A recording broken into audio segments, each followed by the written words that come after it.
Thank you, ladies and gentlemen, for joining us once again on the State of Freedom.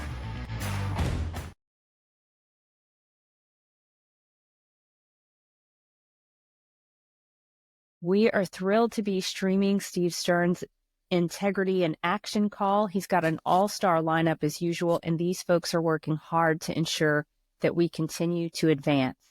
Despite Trump's overwhelming victory, we know that this election was rife with fraud. Of course, counting for some congressional races is even still ongoing, which can only point to fraud. But rest assured, Steve and the team he's brought in to speak today will not relent in their pursuit for honest elections and for the will of the people to be done in this election, not just some vague point in the future. Before we join the stream, let me go ahead and read the scripture of the day. It's Psalm chapter 27, verses 1 through 3. And it says, "The Lord is my revelation light to guide me along the way. He's the source of my salvation to defend me every day. I fear no one. I'll never turn back and run from you, Lord. Surround and protect me. When evil ones come to destroy me, they will be the ones who turn back. My heart will not be afraid, even if an army rises to attack. I know that you are there for me, so I will not be shaken." This is a time, I think everyone feels it, it's a time to be extremely close to the Lord.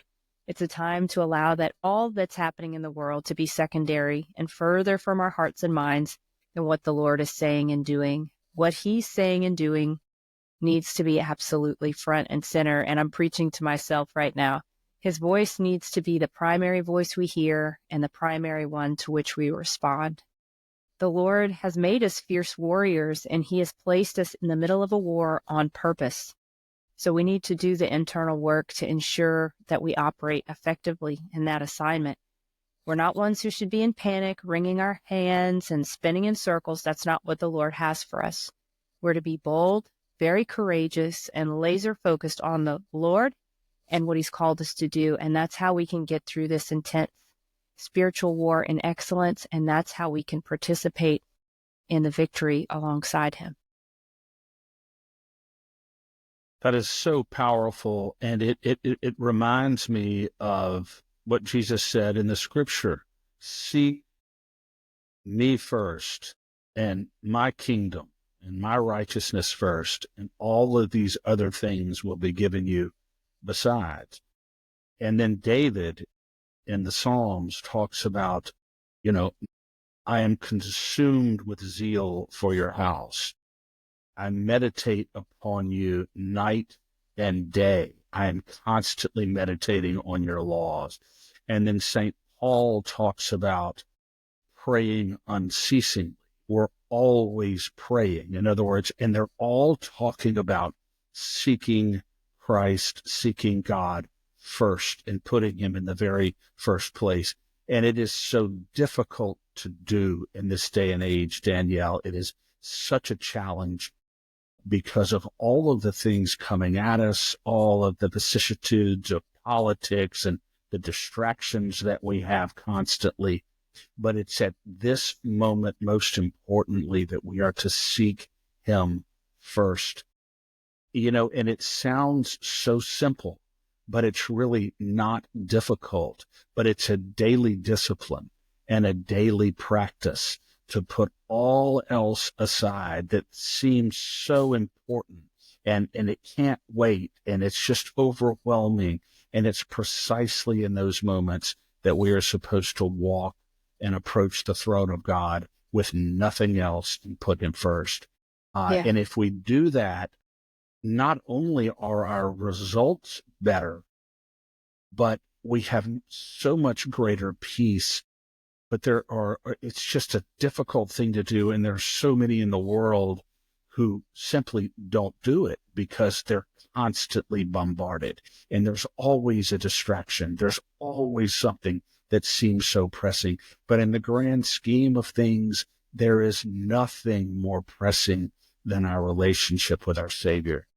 Yeah, so well said, Chris. And, you talked, and even in the scripture, it talked about the externalities that are distractions, but there's also the internalities that can be huge distractions for us, whether it's physical ailments, whether it's some level of unrest in our own hearts that we're struggling with. And I was reminded this morning by some good friends that, it's imperative that we take every thought captive and make it bow in obedience to Christ. And that would be thoughts about what's happening externally, and also thoughts about, our own self-talk, the things that are happening inside of us that we also need to make bow to Jesus. That's right. And the fears that we have, I think fear is such a predominant motive for so many people. So many people either act out of fear or fail to act out of fear. And we simply have to remember what St. Paul said. And if we believe it, we have to cultivate it deep in our soul, that Christ has not given us a spirit of fear, but of love and power and a sound mind. So Christ is telling us we don't have to be afraid of anything. And through his grace, we can move forward boldly without fear. That's such a difficult conception for so many people, because they can't imagine living their lives without fear. They just can't imagine it because they've been living in fear for so long. But through Christ's grace and a steady, not perfect, but steady cultivation of his grace and his heart and face, we can live without fear. And on that note, speaking of a whole lot of people who don't seem to be living in a lot of fear because they're committed to the right things and committed to Christ, let's go right over to the Stern Show. All right. Did a lot of work, and we're honored to have Jovan Pulitzer on, who gave up his schedule today to come on the show. We have a lot of stuff going on. We all want to wish President Trump a great presidency. Also, we're going to have our special guest on, Steve Bannon. As you see, I'm wearing my Stand with Bannon shirt. I'm not sure if Maureen is wearing, but I got to get her next one because it's always in the laundry. And I'm wearing my War Room hat that my son made for me as a special thing for this event tonight. So, Maureen, come on down. So I'm not sure if our special guest is on, but I wanted to thank everyone for joining this call and everything that you guys did. Honestly, the victory for President Trump is due to everyone on this call and everyone that got involved at the grassroots effort. It took everyone, as my dad says, action, action, action, door knocking, phone banking, getting involved with your local candidates. Not only won the White House back, but the Senate and the House. So it took everyone getting involved and doing your part to make sure that Donald Trump got back in the White House. And while we can celebrate the victory, we have to stay task on hand. We need to make sure that we continue this fight every day and that we keep the House, because these first 2 years are going to go by very quickly. And then we're going to be here in 2026. We need to keep the House in 2026. So I encourage everyone to stay involved, enjoy the victory, but stay involved because the fight is not up yet. Steve, I don't know if the other Steve has texted you. See him on yet, but tell us a little bit about how they can watch Steve on the War Room. A lot of people, we are streaming today. We have 100 podcasts plus. We're streaming to Australia, the Philippines, Canada, London, Italy, Spain, and many, many other places that I don't even know. So this is probably about 2 million people plus watching today. If Steve can't get on yet, we'll have Raj come in and kind of give you. So you can, Maureen. You can watch War Room. There's many platforms that, like, if you have a Samsung TV, you can watch it on station 1029 on Samsung TV. It's on Pluto, Roku, Rumble, Getter. On Rumble, if you search Bannon's War Room in the search bar, you go to our page. You can watch it that way. It's just dependent on how you prefer to watch it, but we're on Monday through Saturday, 10 a.m. to noon Eastern Standard Time, and then Monday through Friday, 5 p.m. to 7 p.m. Eastern Standard Time. And as we encourage you on the show, be force multipliers. Not everyone watches War Room, but just share the content, and that's how you get you get everyone involved and know what's going on. Yeah. I think that it was a big key in this election being force multipliers and everyone getting involved, and not just, you can't sit on the sidelines and expect someone else to fight this battle. Everyone has to get involved, and we saw that this election, and we need to keep up that work and not get complacent, because yes, we have the White House, the Senate, and the House, but we need to keep those. So everyone just stay active and involved, and I appreciate every single one of you guys on this call. Thank you, Maureen. Steve's phoning in, so we'll try to look for him. So Great. Thank you, Maureen, for that intro. Thanks for setting this up. Thanks also for keeping us in the loop while your dad was in political prison in this country. I'm so glad he's out. Oh, Maureen, you want to say something? Oh no, I just want to thank everyone that also supported us while he was away. We greatly appreciate you. I know he left some pretty big shoes to fill, and we tried to fill them, but no one can compare to my dad. But we appreciate everyone that stood by us and supported us while he was a political prisoner for 4 months. Absolutely. And Steve Stern, man, he led the fight there, supporting your dad with Standard Stern. So while we're waiting for the great Steve Bannon to join us, just like Maureen just said, we're in a new era right now. So we are launching American States Rights Forum right up there. As the federal government downsizes, the states have to pick up the slack. And many of the governors, speakers of the House in your state, Senate presidents in your state don't even have a handle on what their constitutional authority is as a leader of those states. So we are launched American States Rights Forum. If you're interested in this, please go to statesrights.us, statesrights.us, and join us. The charter of this movement is to work with the leaders that are on this call to stand up state government in your state to pick up the slack when DOGE kicks in and the federal government starts downsizing. Steve is in. He's on the phone. Steve is in. All right, awesome. Okay, guys, I'm going to have to locate Steve, so I'm going to unmute everyone. No one should speak up, please, except for Steve Bannon. Everyone, please keep your mics unmuted. Steve Bannon, if you could unmute, you may have to hit *6 on your phone, and then when you start speaking, I'll be able to find you in this list of people here. Stand by. Okay, I have asked everyone to unmute. Steve Bannon, if you could unmute.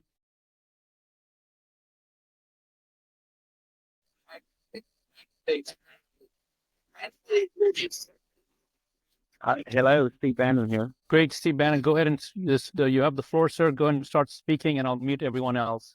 Go ahead, Steve Bannon. Okay. Okay, good. Hope Mo got it. Can't introduce me, so thanks, Mo. This is a great call to have, and it's a great call to have.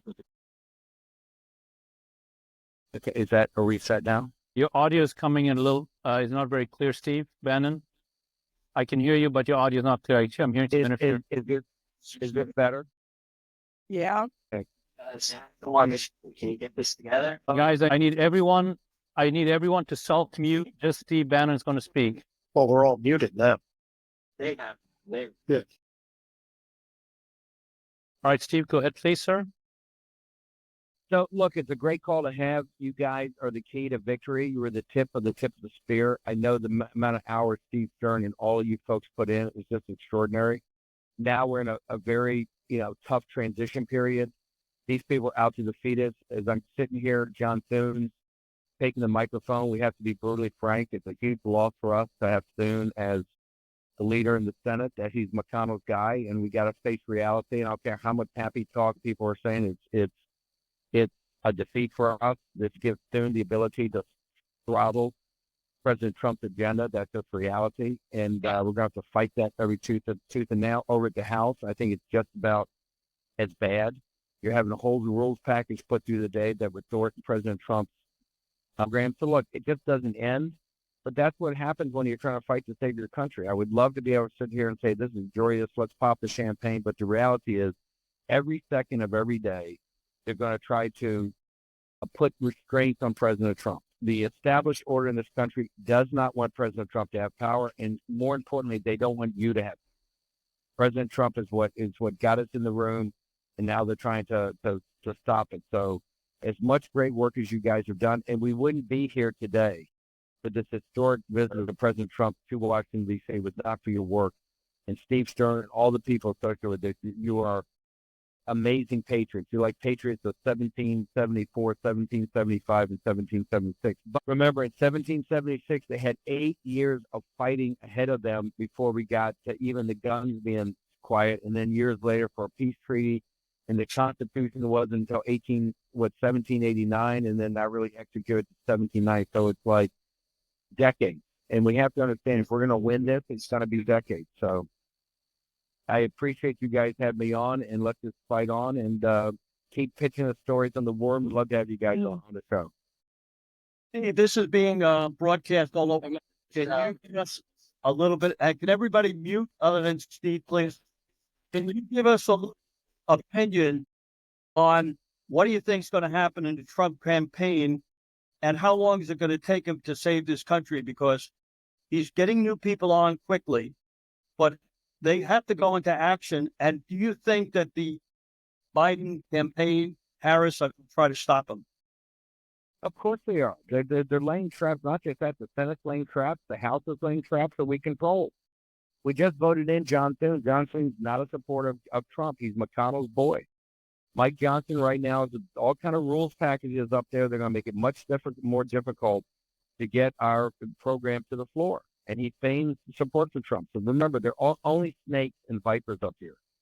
This is imperial capital, the most powerful nation in the history of the earth. And they're just not going to sit there and go, but Steve Stern and his group got more votes in Ohio, more votes in Pennsylvania, and cleaned up Florida. This is terrific. Let's just toss the keys to Steve Stern and the 250 people on this call. That's just not the way it works.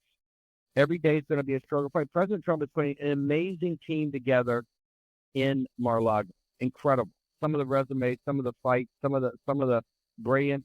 It's going to be a struggle to get these people confirmed. It's going to be a struggle for them to hit the take place running. The Biden regime is already not allowing our landing. Our landing team should be hitting the agencies Friday. It's not going to happen, right? There's already a fight. Okay, I tell you what, I'll agree to talk if you guys agree to be quiet.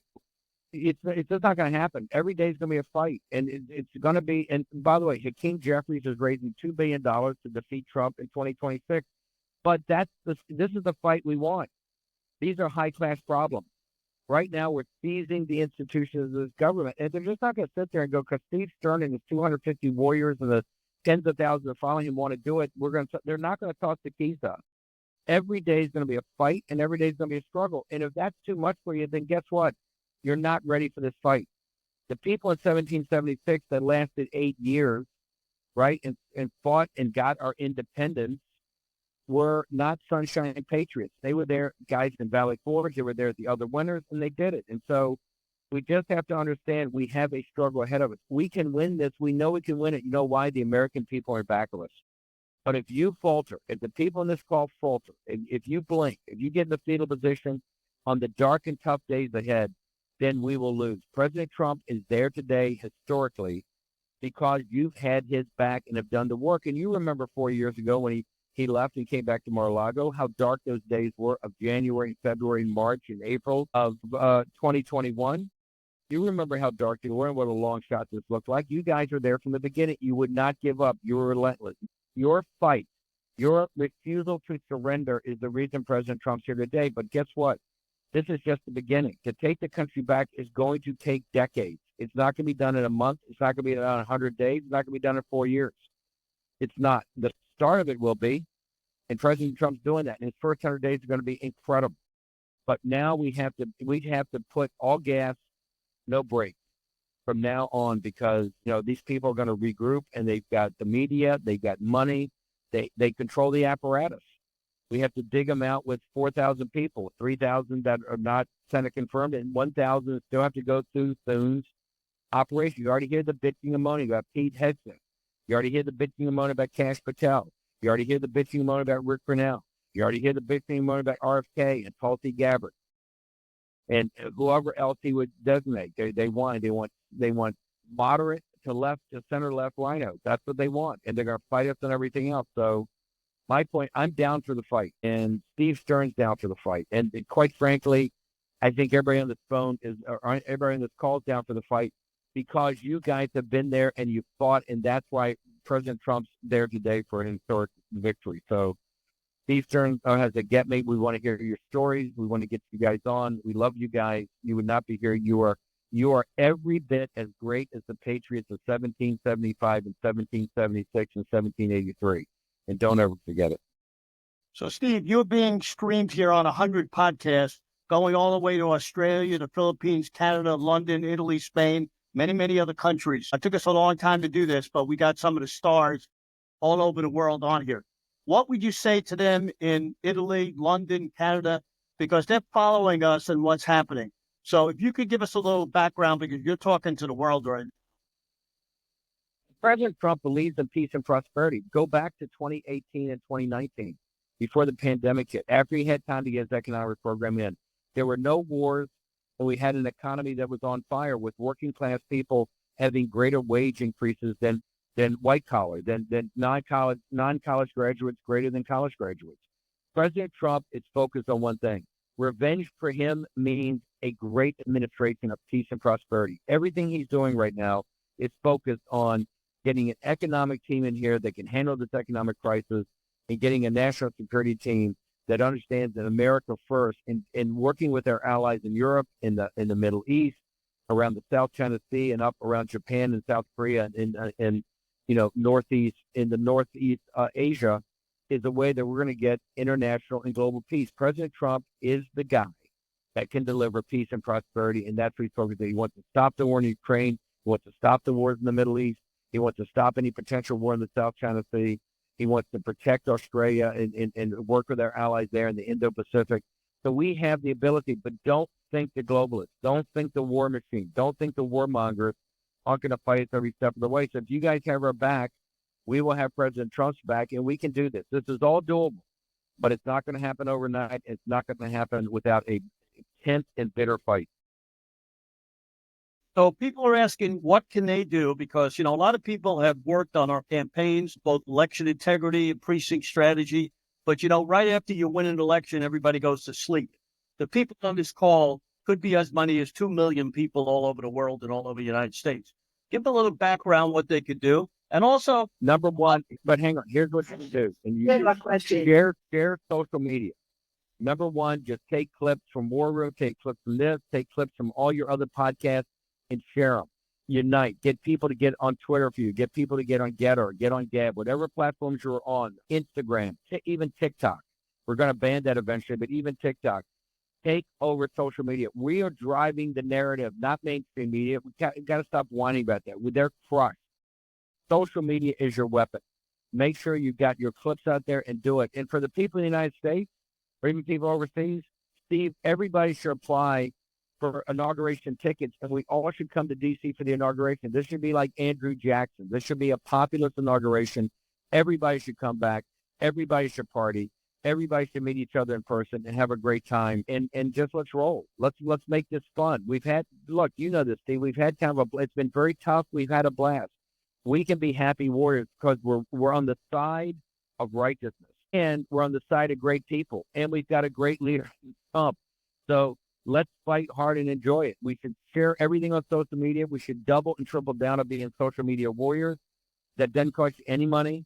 And number two, everybody, including our international folks, come to the inauguration. And I'll tell you, if we get enough people there, War Room will throw a big party, and we'll have just a great, great time. Steve, I want to thank you very much for coming on. You are a hero. As you know, I was yesterday, said all the good things about you. Sorry we didn't have enough time to introduce you on the way it should be. But I will say this. Steve Bannon is the leader of the MAGA party.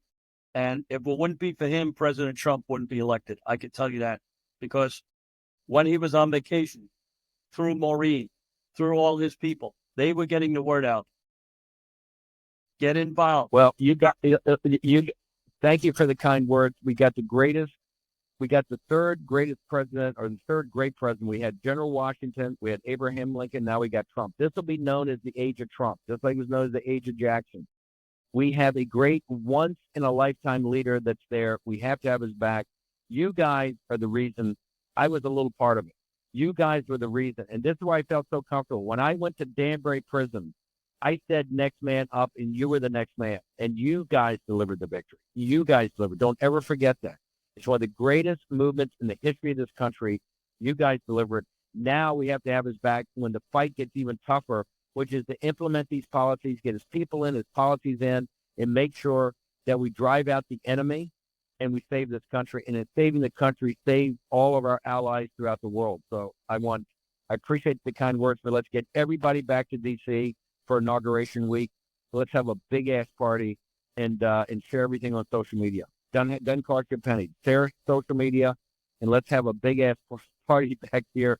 Like Andrew, let's top Andrew Jackson's populist takeover of Washington during his inauguration week. Let's make it even bigger and rowdier than that one.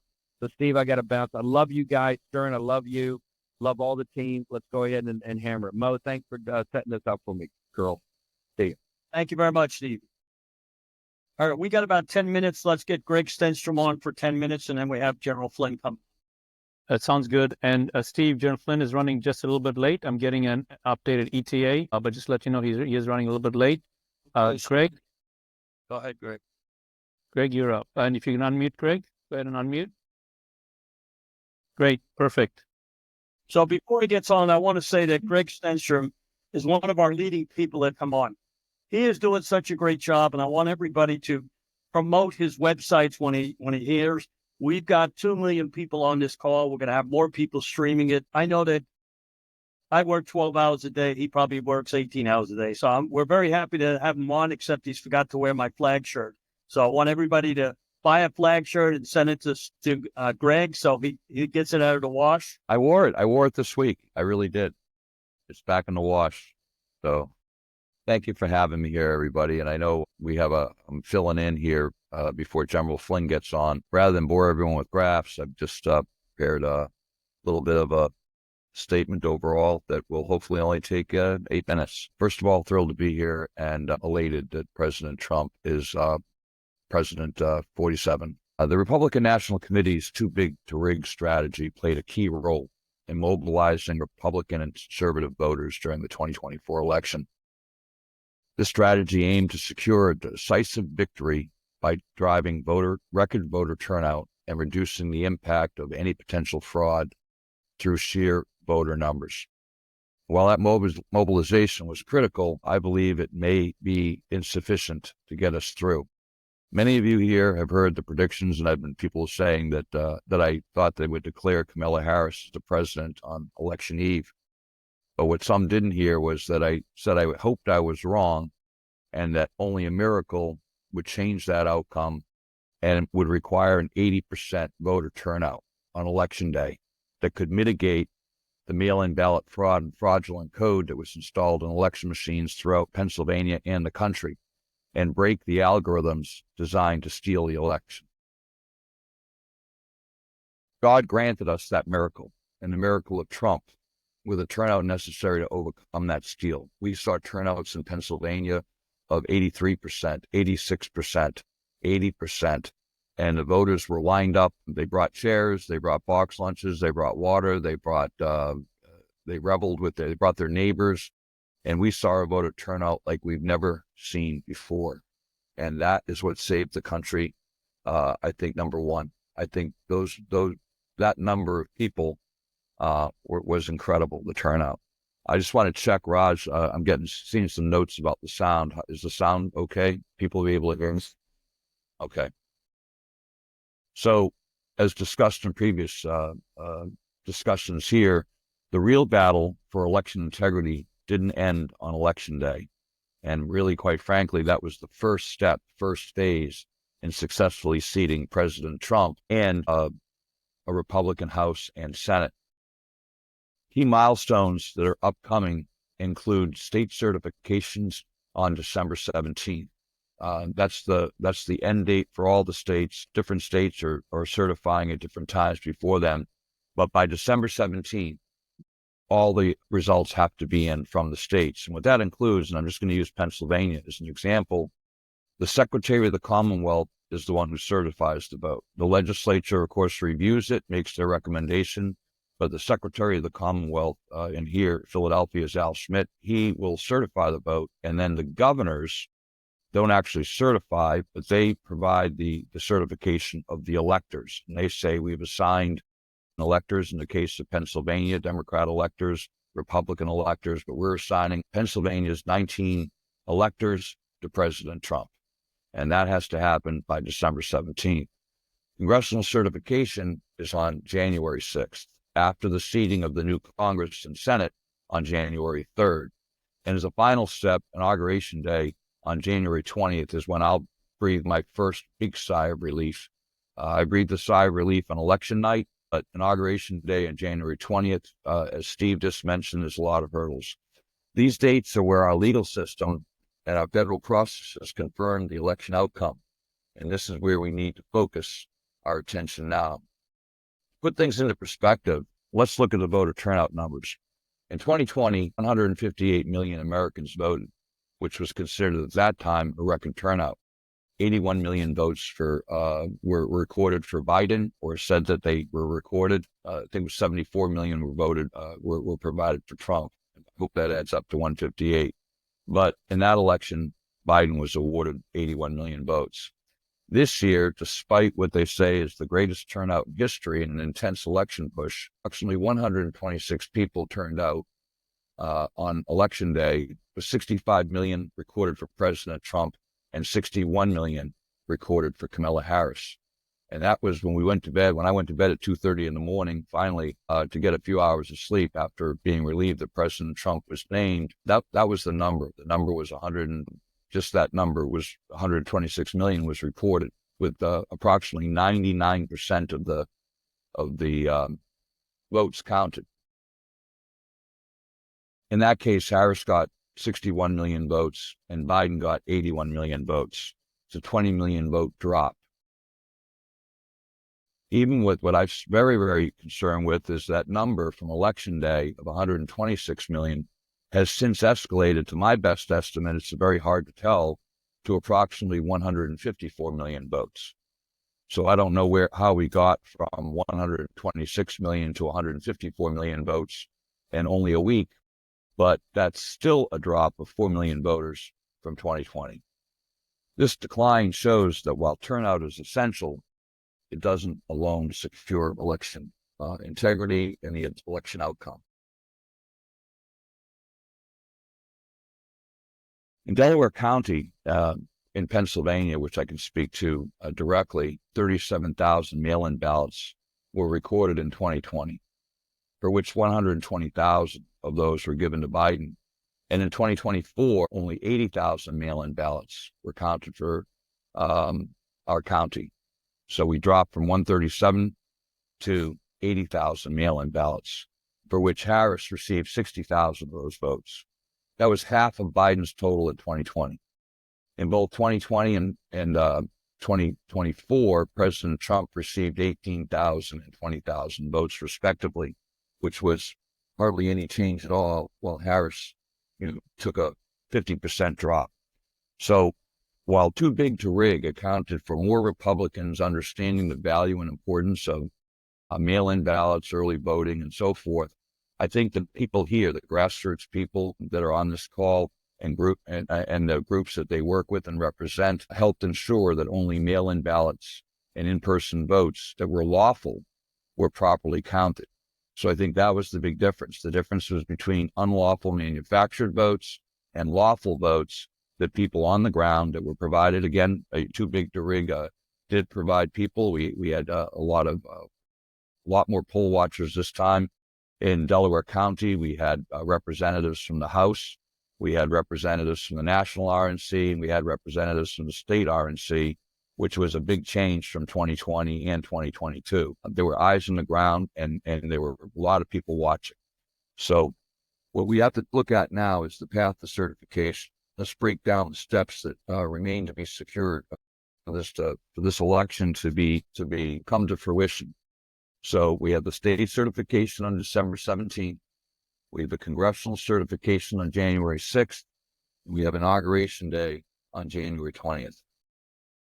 These stages are all currently vulnerable to challenges. Well, Steve Bannon just mentioned them at a high level. What they're doing now is they're taking active steps the Democrats, socialists, Marxists, and people that have malevolent intentions to our country are taking active steps to procedurally stop the certifications and to stop the inauguration. Mark Elias has been dispatched to Pennsylvania, and he has aggressively and surprisingly stated his intentions to overturn the elections here, and specifically the elections that are of keen note to me are McCormick versus Casey, U.S. Senate, for the U.S. Senate, in which McCormick appeared to win handily, even though closely, he appeared to win handily, but Casey, somehow in the last week, 100,000 provisional ballots and 100,000 mail-in ballots have appeared, 200,000 ballots, and Casey is insisting that these be counted by election machines, which we know for a fact have fraudulent code in them. The pedigree of these mail-in ballots and provisionals all remain in question. So in Arizona, we see the same thing with Kerry Lake and Gallego.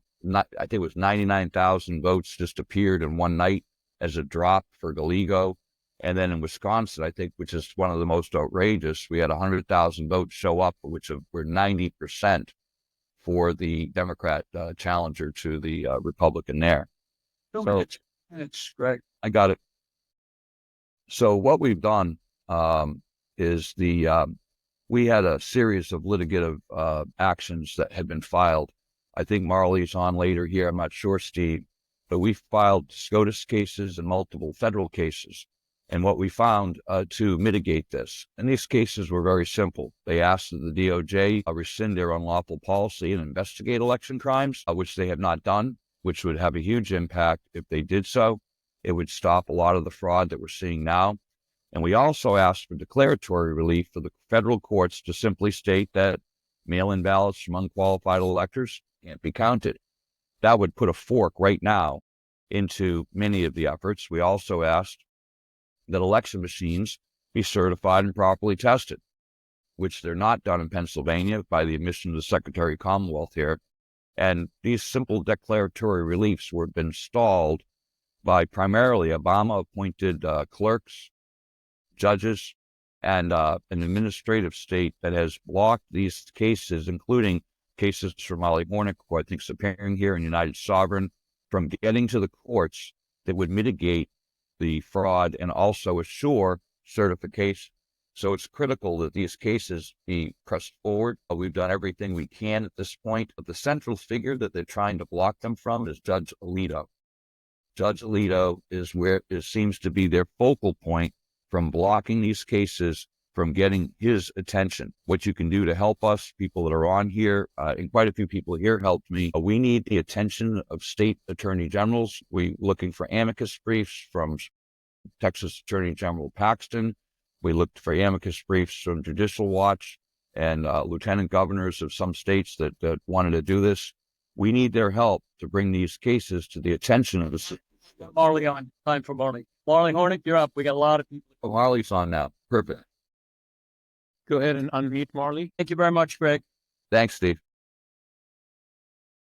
Great. Thanks so much, Steve and Raj, for having United Sovereign Americans on again. Thanks, Greg, for all the hard work you're doing, and Bannon, and everyone who's spoken here, Captain Maureen Bannon, and everyone who has participated on this call. I'm so proud to call myself an American among you, because you have fought so hard already for the republic that we know we must restore. And I want to talk a little bit about what United Sovereign Americans is going to be doing in the coming weeks and months to focus on that for all of us. First of all, the last time I was on this call, I know I spoke about the marauder inside of our system. And I want all of the people to understand here that what United Sovereign Americans focuses on is taking forensic measurements of election misconduct inside of the system. And we are doing that for the 2024 election. We have done that in other elections, and we're doing it right now for the 2024 election. And there is no question whatsoever that our elections continue to be conducted illegally. I want to congratulate everyone here on this call for getting a legitimate, originalist, constitutionalist president into the highest office in the American Republic. But I want to say, like many have echoed already, that our representation is still not secured. And the reality is there is massive misconduct within our election system. There is massive illegal behavior across many, many states that we are right now tracking and measuring. And what I want to bring up is that this is fundamentally what we're measuring are millions and millions of civil rights violations. And what do I mean by a civil rights violation? We have a contract with our government. We signed a contract with our government. It's called the United States Constitution. In the Constitution, the purpose and meaning of the federal government and all government is the protection of inalienable rights. These are not rights that the government can grant us or has granted us. These are the rights that are granted to us by our creator. And the framers and the founders defined those specifically in many instances as life, liberty, and property. And the way that we protect and preserve those inalienable rights is through representative government. We live in a Republican system of government based on representation. We do not live in a democracy. We support democratic ideals, but we are a Republican system of government. So we choose representatives. Now, under that contract, we are guaranteed this representation. Under that contract, we willingly submit part of our property and part of our liberty to that government because we believe that that is in the best interest of the common defense and the trade, national policy. There's a lot of issues, but they're enumerated in that first sentence of the United States Constitution, which is the purpose clause, right? For the purpose of greater unity, a more perfect union, national defense. Those reasons why we formed a government are right there. The reasons why we fund the government are there, and they are restricted and limited.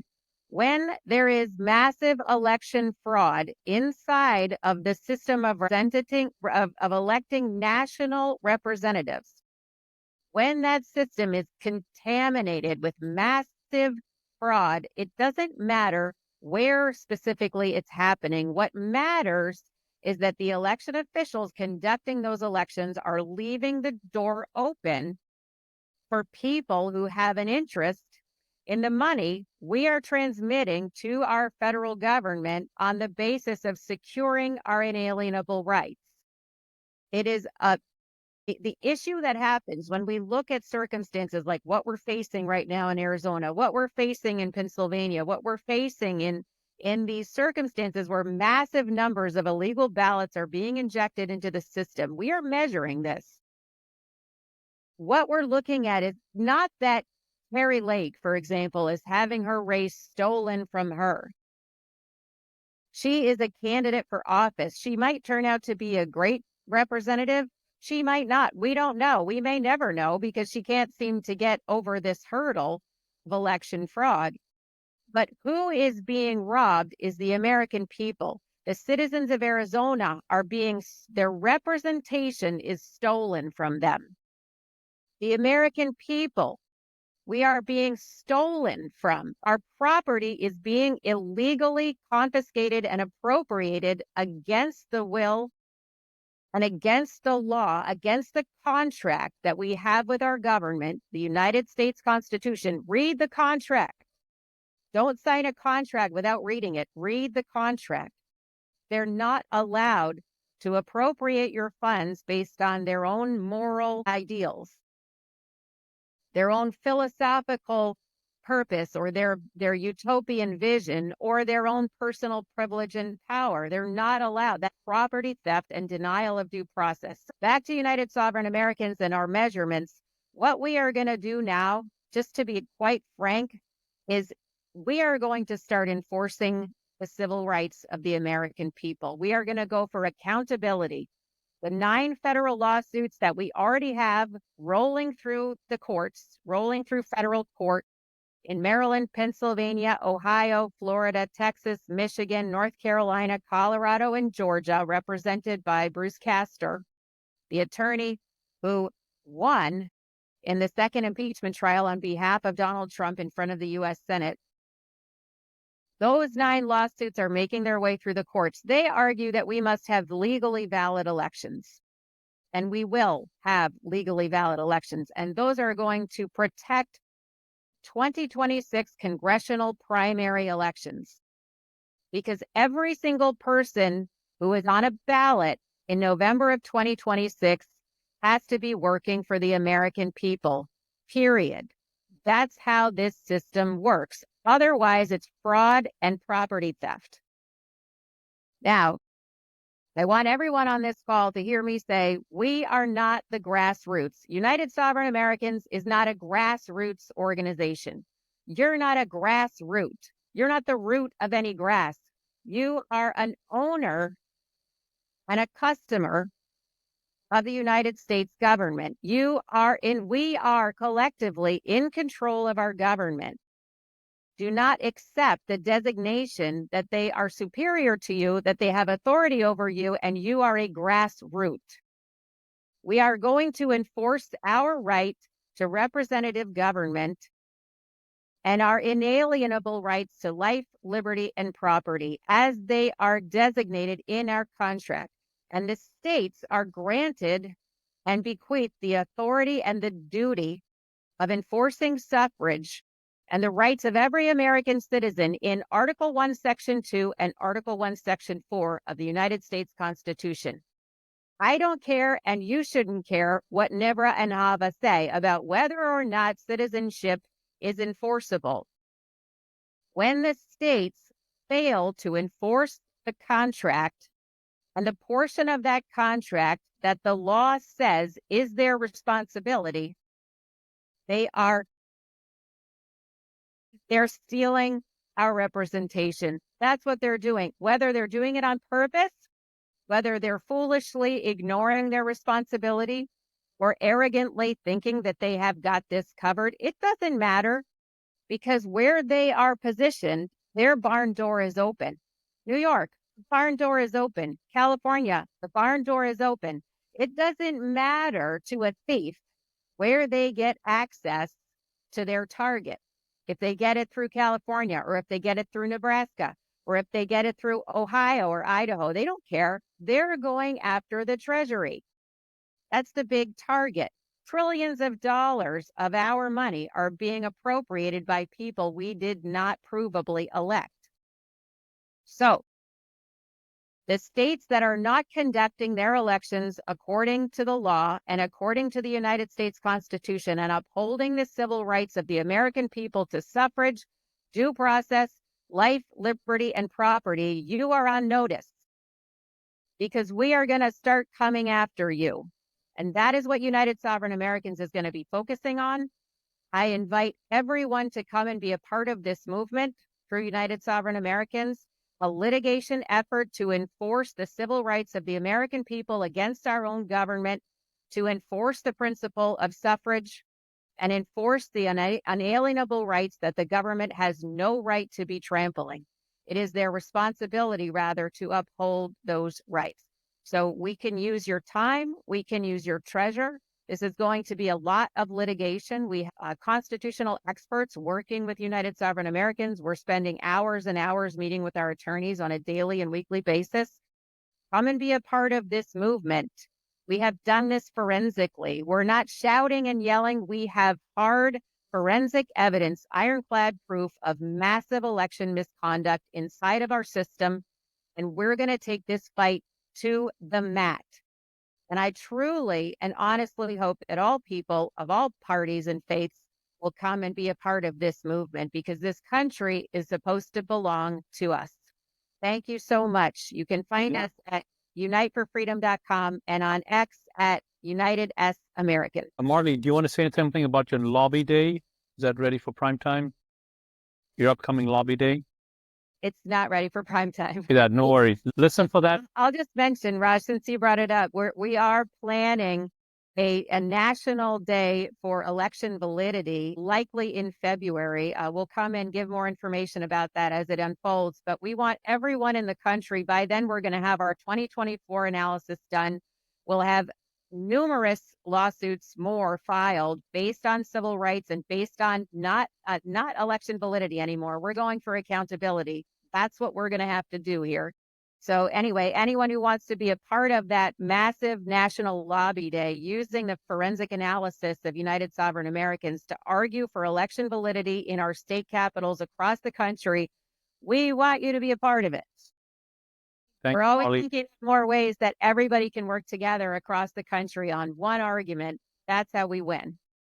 Thank you, Marley. Thank you, Marley, for that. Yeah, Melissa's at the hospital. We can't get a hold of Flynn. So a couple of things. One, I want to tell everybody about a guy who helped us quite a lot, votifynow.org. I want everybody to get that app.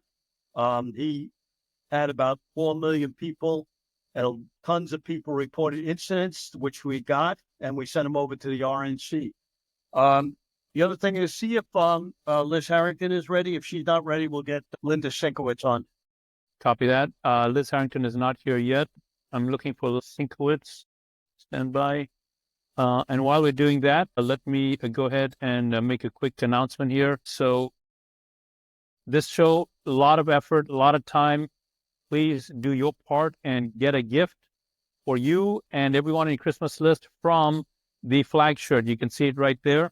Please, please, please do that. It's quality merchandise. Please take advantage of that. Next thing, I'm hearing a lot of people talk about how can we get more information? How can we stay in touch? Especially if you're watching this on one of our live streams, it is so important that you please text the word elections to 91776. Text the word elections to 91776. Why? You will get additional information. We have someone actually typing up all the organization names that were mentioned on this call that will be made available to you.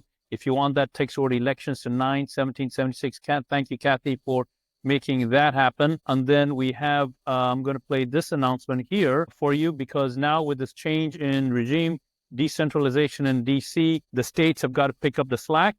And here is a video for you, a 2-minute video here for you. Stand by. Everything changed on November 5th.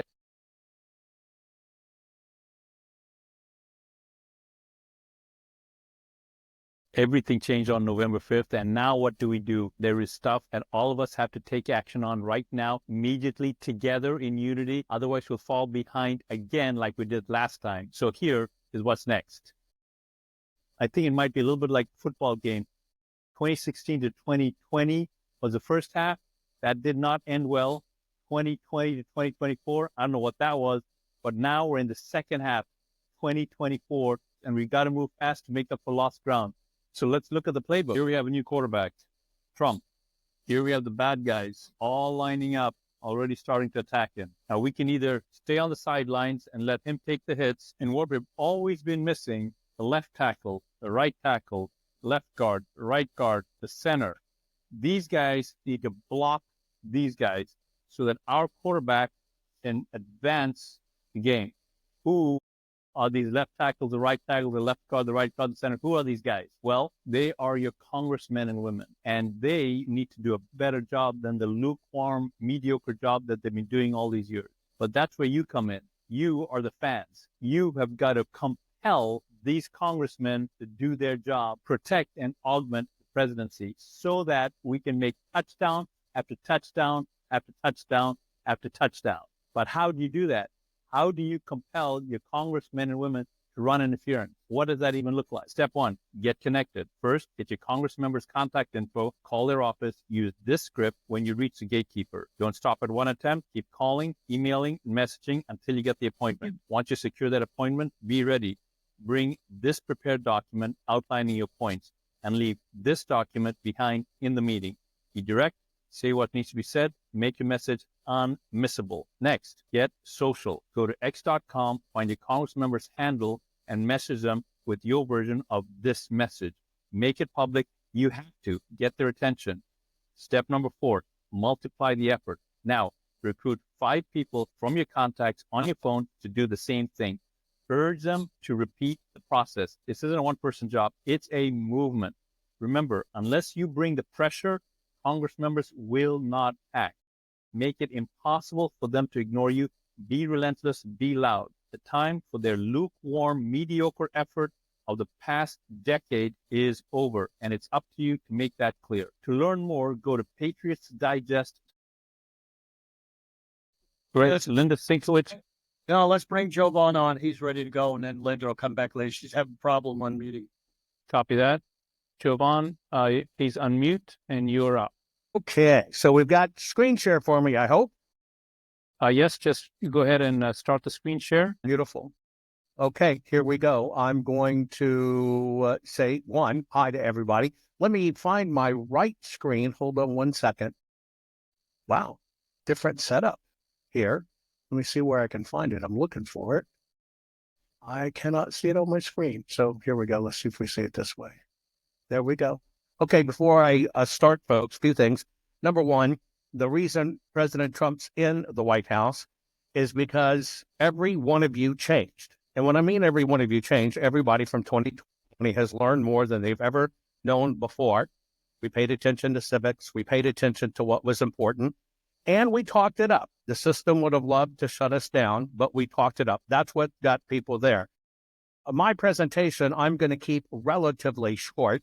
Hopefully you can see it on your screen. Are you seeing full screen? Steve, if you just give me a thumbs up, that will be great. Thank you. Can see you. Great. And okay, great. So I'm going to go to the beginning of my document here, and I'm going to kind of give you a talk on some of the things that have gone on.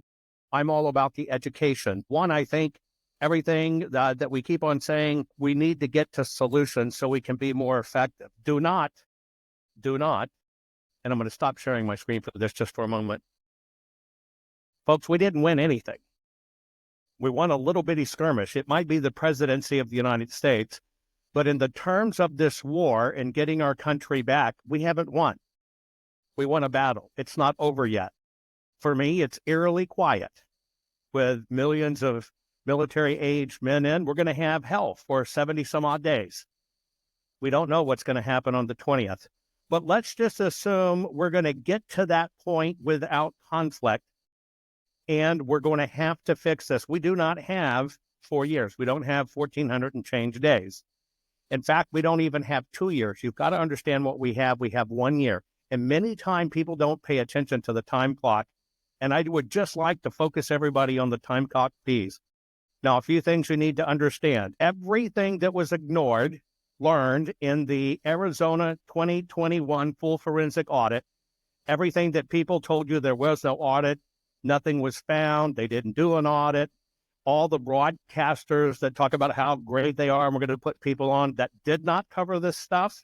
Some of the things you didn't get to hear were that in Maricopa in 2020, out of 2,595,272 registered voters, for Maricopa County, they printed 4,027,968 ballots.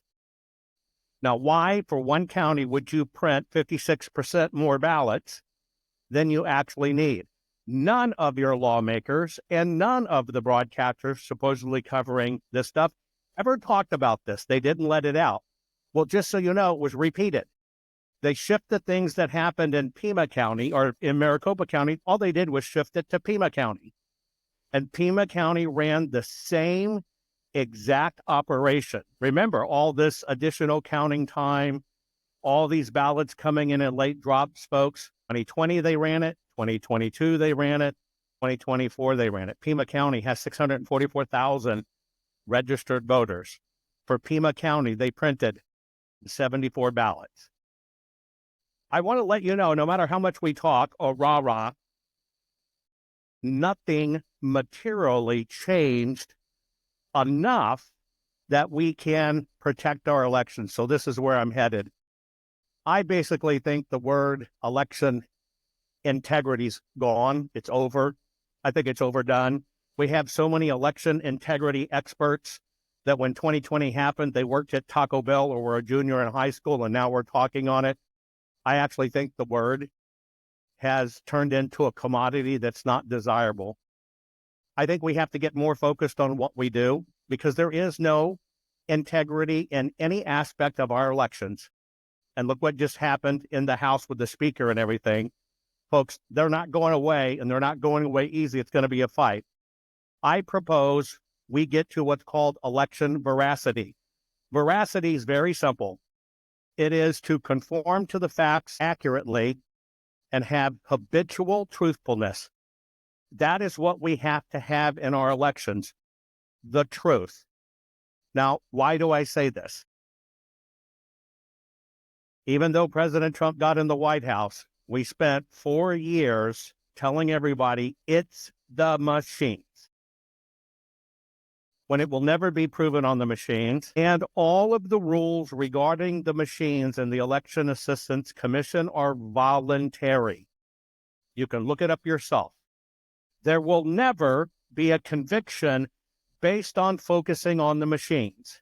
What we have in the United States of America is voting systems. And everybody wants to focus, oh, I see an algorithm, or I see a pattern. We can't do it on themes. We have to do it on prosecutable facts. What I'm going to present to you is how I think we can get to prosecutable facts. And that's the move to election veracity. What did we learn? If we go back and we look at the last 4 years and what's probably millions of hours of people spent on this call, trying to figure out what's up, trying to get people activated. Yes, you did it. You got people off their butt and they voted against a very horrible system. But here is, if you step back and look at what does everybody on these calls, what does everybody out there that's podcasting, talking, speaking on this person channel or that person channel, if we divided it all up and we were looking at this like the war we are in, because we are in a war, what are we doing with our warriors and our assets? Here are the categories. If I step back and look at everything every one of us have been through since 2020. And I have broke it down to acronyms very easy. We got the PI, we got the COI, we got the PIC, we got the VI, we got the RI, we got the LAP, and we got the WHAM. But what we don't have is we don't have the NOT. I'm going to break these down for you. You will notice your position predominantly based upon what you do in this call. The PI. The people out there that are the PI in this movement are the public influencers and evangelists. These are the people that get America to know. Steve Stern's a PI. He is an influencer and an evangelist. He gets the message out. There are many people out there that do a great job in getting the message out. This is a critical part of our movement and winning our country back. It's that pie. It's the key part of the pie right there. This pie part of public influencers and evangelists is our replacement for the mainstream media that has done this to us. But we still are missing the knot. Then we have the CO. That is the people that work on compliance, operations, and enforcement. When you look at how many ballots were supposed to be printed compared to what the number of registered voters are, that's the compliance part. A lot of my work falls in this category. The COI, the compliance, the operations, and the enforcement. Many people focus in that area, but we're still missing the knot. Then we've got the PIC. Now, the PIC is pretty easy to identify. The PIC is what's called the political intel and communications. I'll give you an example. X people moved into a county. X were Democrats. X were Republicans. These people moved in. These people moved out. That is political intel. That communication is very critical to push to the party. This is a very important part of our messaging. This is what an influencer will get out to talk about. Hey, here's what they did wrong from a compliance standpoint. Here's what we need to know as a party. So I call that the political intel and communications. Seth Keshel would be a good example in that category. Then we've got the VI. Now, the VI part of what we've all done, and we have there, is the volunteer instruction and education. These are the people that get volunteers together. Could be a lot of the election integrity committees. Could be people that round up poll watchers, etc. Steve Stern participates in this same thing because why? He's getting out volunteer instruction and education. Why is one of the key aspects of what we do, but we're missing the not. Then we got the rye. What are the rye? Well, the rye are the people that are digging deep into the research, the investigation, and the hard evidence. Remember, all of these complement each other. If you found something that went wrong, let's say in compliance, you got to be able to back it up with the research or the investigation and evidence to prove it. You've got to have hard research. And even though we have the right component down, we're still missing the not. Then we've got a part of this, which I call the lap. That's the people that are dealing with the laws, the allies, and the policies. Those are the people that are working to try to get laws on the books to clean up a lot of this mess.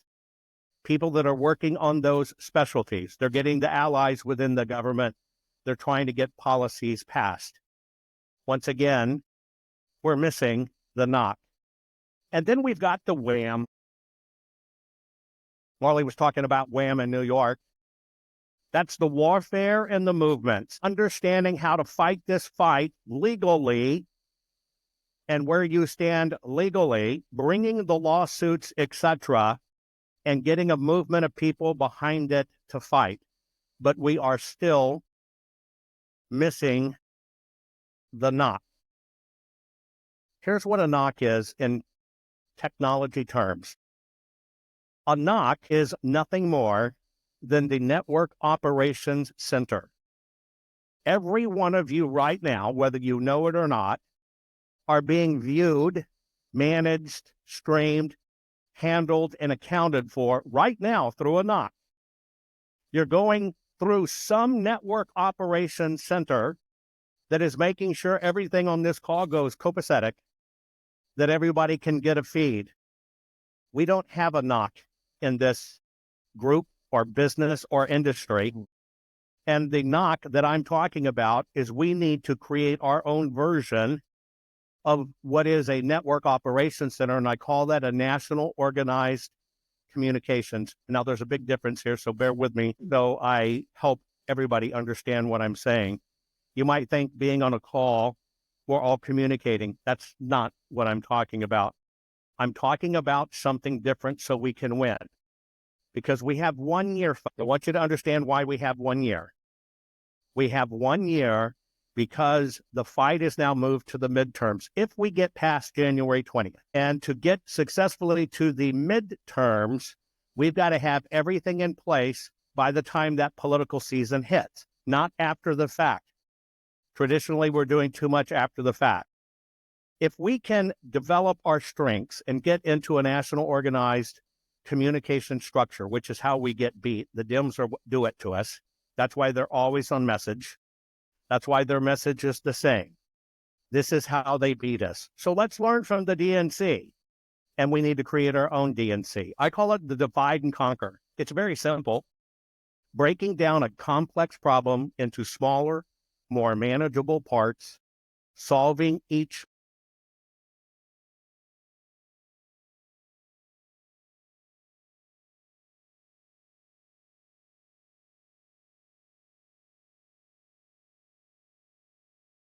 A lot of good people put in a lot of good work. A lot of people put in hours, a lot of time, a lot of money, and a lot of effort, and that was wasted. Probably the biggest waste we had was everybody talking about it's the machines, and the machines are flipping votes. Why? You cannot enforce that in a court of law. But every single lawsuit went that way, and every single lawsuit got booted. I think that was part of the plan. Now, if we go back and we look on everything, and it's a prime example. By now, you've heard I'm Satan's spawn, I'm Mossad, I'm CIA. I'm probably missing a few. I killed Jimmy Hoffa. Trying to think what else I've heard. You're an election denier. I'm an election denier, and I'm the world's worst grifter. I can prove it. I charged $210,000 to do something that cost me $2.5 million. I'm the world's worst grifter. But folks, this isn't over. Not by a long shot. But you know what we got? We got a bunch of little cliques. We got a bunch of little committees. We got networks. We got pockets. We got buddies. We got friends. We got people out there in broadcasting that won't even touch the truth at all. And so you need to understand we're only as good as our weakest link. What I'm proposing, which I said for years, and I'm going to say it again, we better take from the Democrats what works for them. And that means very simple. You can have all kinds of flavors of Democrats. Hell, you can be anything from a pedophile to a 900-pounder with one arm and one leg that loves pizza, but they still stay on message and fight together. We do not. We got to move on to General Flynn. We'll get you back on if you want to come back. Was that 5 minutes? Wow. Okay, General Flynn, come on down. Yeah, I love listening to Jovan. Thank you, Steve, and I appreciate everybody's patience. I'm at a hospital here in Florida. A friend of, maybe some of you know, I won't mention his name, but he had a massive heart attack on Monday morning early, and so I just felt compelled to get down here to visit him. He's doing much better, but this is reality, right? Reality is life, and life goes on and doesn't go on for some. So I just, everybody just say a prayer. I think one of the things, and I'll just stay at the strategic level here, because what Jovan was talking about, and I just caught the tail end, Jovan, it's everything. It's all the above. And now what we have to do is, and it's like I've been saying to people, like I said the other day in a post, right? I mean, this is D-Day +1. We can't declare victory over Europe yet. This is the early stages. We're getting ready to go into another phase of operations here. There's some difficult times ahead. Think if I saw the breaking news about Thune in the Senate. I mean, so we are going to constantly be in the offensive mode here for a while. I mean, we are going to have to be on the offensive, and that I use that metaphorically to make sure that everybody understands. We have to do what we can, and we have to continue to expose, and continue to get our voices heard out there.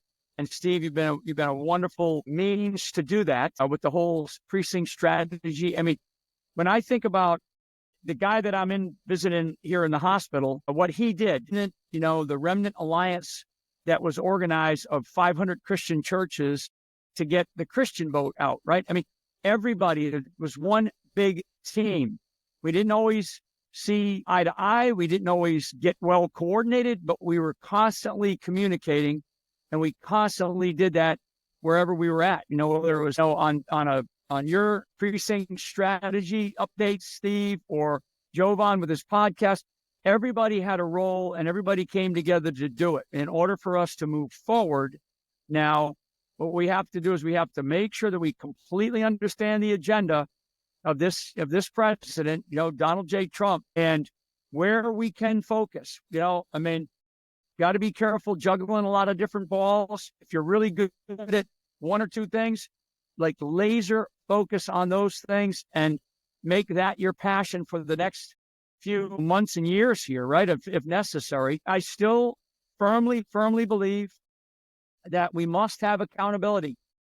We must have accountability moving forward. We can do all the wonderful things, get the economy going and get our military squared away. But we must have accountability, because the people that did the things to our country that have been done, they will do it again. And they will do it again if they're not held to account. So I'm adamant about that. That will be my passion, among other things, but that will be particularly something that I am going to hone in on, is that we must make sure that we hold these people accountable. We are in a really, really good position. We should not be, patting ourselves on the back too much, right? Hopefully people got a little bit of rest.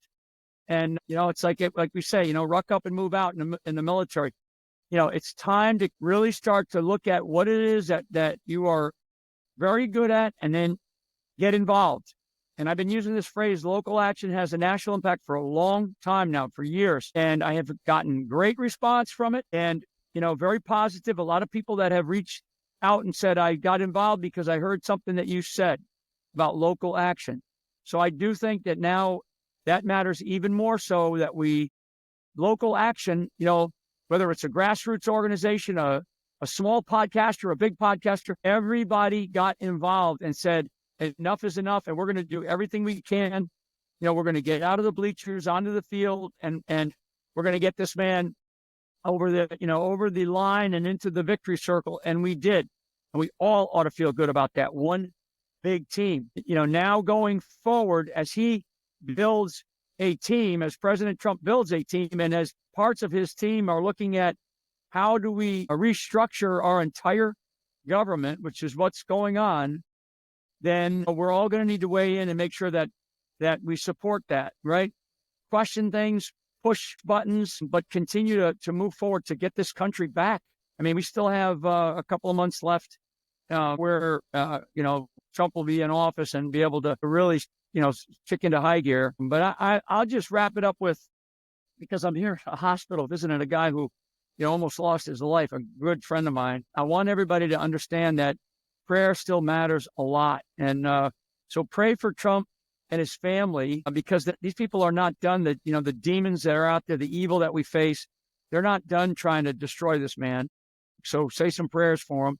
And all of us that are doing things, just great, lighting small fires on this battlefield of America, and then making sure that those fires continue to burn. I want everybody to keep that going. Don't let this thing die out, right? Because we're there, and now we're going to leave it up to Trump to do whatever he needs to do, or whatever the team is that he puts together. This is only one group, one man, and we have a giant movement that is not a cult. It is a movement, and it is a movement to basically reform and resurrect this country back to what it was. So, Steve, thanks so much for allowing me to come on, a little bit later here today. Jovan, it's always good listening to you, because you're so smart about this stuff, and you really do know. Boy, we gotta figure out how to plug you in. And I'll throw it back to you, Steve. Thank you. And we'll have you on again, and hope everything is good with your friend. Liz Harrington, you're up. You're a great patriot, one of our leaders in the country, and we love you. Go ahead, Liz. You're up. Hey, good to see everyone. I totally agree with what General Flynn was just saying there. I think the biggest impact really with what we just saw over the past week was the prayers. I really don't think President Trump would be in the position he is in today without people all across this country working so hard, but also just praying for this country. And he really shouldn't even be in there, because we know how corrupt our elections are. But I think this is the grace of God. And this is an absolute amazing historic movement that we should be very happy about and proud of, because we have now an opportunity to actually get some change, get some of that accountability that General Flynn was just talking about, and make some real lasting change for when President Trump is no longer on the ballot. And we don't have the greatest political movement in history anymore, but we need to get to honest elections. And I think that is something that only gets maybe harder, but more profound and important now, because we actually have an opportunity to fix it. We really do now. People can't forget or shrug off the fact that we might not be even able to have a call like this if President Trump wasn't able to win this election fair and square. And of course, I think he probably won it by an even bigger margin, but the cheating and the corruption in our elections is so bad.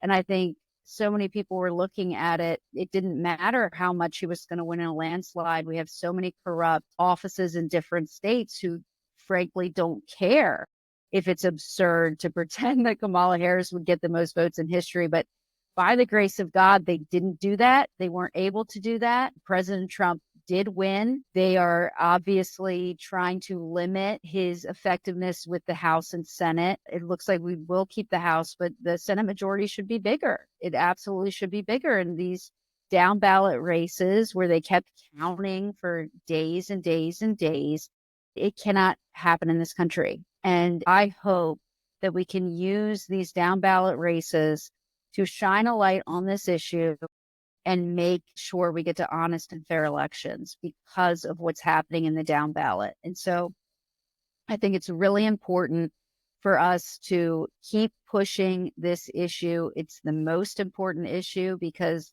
without it, you can't have anything else. And we won't have a situation the next time with someone like President Trump on the ballot. No matter who it is, they will not be able to get the popular support that President Trump had. He is a once in a century candidate and leader.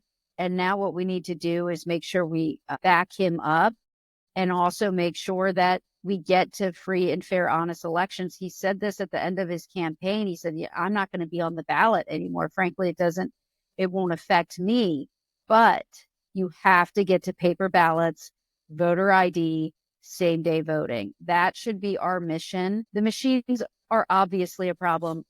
As Tucker Carlson was saying just before the election on Bannon's show, the only reason you would have them is to be able to subvert them. They don't work. They're not faster. They clearly are manipulated. They break down on election day. We saw it once again. No first world country should have these machines. I don't care who's doing it or what they're doing. They don't work. We have to, if we're going to have confidence in our elections going forward, we can't use them. We have to get paper ballots. We have to get to counting, same day counting, by the way. You can't allow them to count for days and days and days. The only reason they're doing that is to cheat. I mean, you've seen it in Arizona. It is criminal what they're doing, adding tens of thousands of ballots after the fact. It's on their website, on these county websites. They're just increasing the number of outstanding ballots by double in some of these counties and not even offering an explanation. This is absurd. We can't allow it in the United States of America. This is what we need to really push, not give up on these races, to say we need real investigations with the authority of the federal government. And you're only going to get that if you get accountability, you get somebody really good in charge. I think President Trump's making some great picks. He has to have a really fantastic pick for AG and some of these other positions so we can get the credible investigations and sunlight on this issue. You know, for 4 years, they haven't just looked the other way. They've done everything they could to cover it up and to arrest and prosecute people who are trying to expose the problem. There needs to be accountability over this. All of those sham indictments need to be dropped. Those people need to be investigated who are holding illegitimate office. And we have to shine a light on it, expose it to get that mandate. President Trump has an amazing mandate right now. And I believe one of those issues is election integrity because he never stopped talking about it. We have a mandate for this, expose it, shine a light on the corruption, and then we can use that. And I totally agree. We don't have a ton of time. We have to expose it before the midterms and demand change in all of these states. And I think that's what we have to use this fuel. I'm so thankful for all the people that have worked so hard on this issue all across the country. Truly amazing things have happened. We know so much more now than we did before, but now we really do have an opportunity that, frankly, I didn't think this country was going to get, but now we have it. And we really need to get some real change. And so thank you, Steve. Thanks for everybody and all the hard work. But we have to keep momentum going and make sure we root out this corruption because it won't be too big to rig 2028. That's for sure, without a President Trump. Yes, thank you very much. Dan Schultz, appreciate you. And we appreciate you getting President Trump to endorse precinct strategy. Dan Schultz is the head guy, Steve Bannon. So we certainly appreciate it. We'll have you on again. Thank you so much. Thanks so much. Marcell Strbich up. Hi, good day, everybody. Thanks for the opportunity to be with this great group. And before I share my screen and we talk about local action, how we're impacting things here in Ohio, I want to say about 6 months ago, we in Ohio were sleepwalking into another election. Nobody had the handle on what type of citizens, non-citizens were on our voter rolls. We were collectively organizing for 6 months, a very small group, really isolated in terms of expertise. I had just come out of the Air Force on the intelligence side. And I wanted to dedicate my time to this type of effort because I had a background in technology development within the Air Force. And so we started to put forward legislation. That legislation got into the House. And all of a sudden, our Secretary of State, Frank LaRose, took an interest in the matter and started to ask for non-citizenship data to the Department of Homeland Security. So we forced the conversation, we forced the narrative to be building in Ohio in terms of how many non-citizens are on our voter rolls. And since that point, we've been dedicated to pushing a number of efforts. So I want to share what that looked like in 6 months as a model for you to see how this can be done and how we are no longer just election veracity group, if you want to use Jovan's term, or election integrity group. We are something more than that. And this is kind of our trilogy of how we got, okay? How we became a concerned citizen voter coalition project, armed with the theme of protecting the ballot initiative. I'll swing through this in about 10 minutes. It started really in the election cycle in June. We had, just like Pennsylvania had, right before the election day, with 4 different counties having voter registration dumps, and how it was announced in Maricopa County this election that 90,000 were dumped on the eve of the election, the last day of registration. We too had our own progressive group that dumped a number of fraudulent registrations into Ohio's system. The thing is, we had this group operating for over a year, and there were no actions being taken by our chief election official regarding this group. No, there is no enforcement in our law on what to do with these for-profit commercial voter registration groups. Luckily for us, there was a concerned citizen that went to the Board of Elections in Cincinnati and said, why was my information changed? This forced the appointed Republican Board of Election group to actually have to address this. And we seized upon this to highlight this group. And our Secretary of State had no choice but to come out and start speaking about this group that had been operating in the shadows and had defrauded registration processes through their canvassers in Cleveland the prior year. And so we really seized on this to make a point about this, because we have no means to differentiate suspect registrations from valid ones, and our system doesn't have the early warning and surveillance to detect this. So I'll get to that at the very end. So what I proceeded to do is work with all of these groups, and we built a coalition. These are prominent citizens groups across Ohio, state central committee members, influential people that have maybe 5,000, 1,000, 90,000 people within their group. We leveraged the support efforts with our national on EIN side, and points of contact, and they came together in this list, and we wrote a letter to the Secretary of State LaRose, who up to that point had been dismissing or ignoring us to include our legislation, which would have afforded our counties the right to choose the method in which they would be casting their ballots. And so he was no longer able to do that, I think, and this was a tipping point when all of these coalition groups in the summer came out and asked for election integrity matters to be addressed, like lack of verification. Nobody data validates our registration. Non-citizen voting. We have no upfront verification. We have fraudulent registrations that were dumped on us, duplicate registrations, County Board of Elections not complying with this directives. And we asked for interim solutions that were within the purview of our Secretary of State to take, to identify those that were not confirmed as eligible, for example, to put mismatched identity records in provisional status so they didn't vote a regular ballot, so that they had to cure their vote on election day. And we also wanted our Attorney General, who's vying for office in 26, to investigate voter registration organizations. And we didn't know half the things that we found out, but what that prompted was the Secretary of State sent a memo right after, within the same week, to the legislature now, after 5 months, proposing to undertake the following 3 legislative initiatives within the legislation. An enforcement of our citizenship requirement, which he was suing the Department of Homeland Security to get access to now. Ensuring our accurate voter rolls, meaning that anybody who has not been fully verified cannot vote regular. And then finally, banning drop boxes. That was something that came out of a 10th District Court ruling, which essentially removed our only safeguards to prevent ballot harvesting, and that was a pivot. All 3 of those were now the basis for us to approach the State House of Representatives. So we worked with these 27 State House reps that comprise about 40% of our Republican State House reps.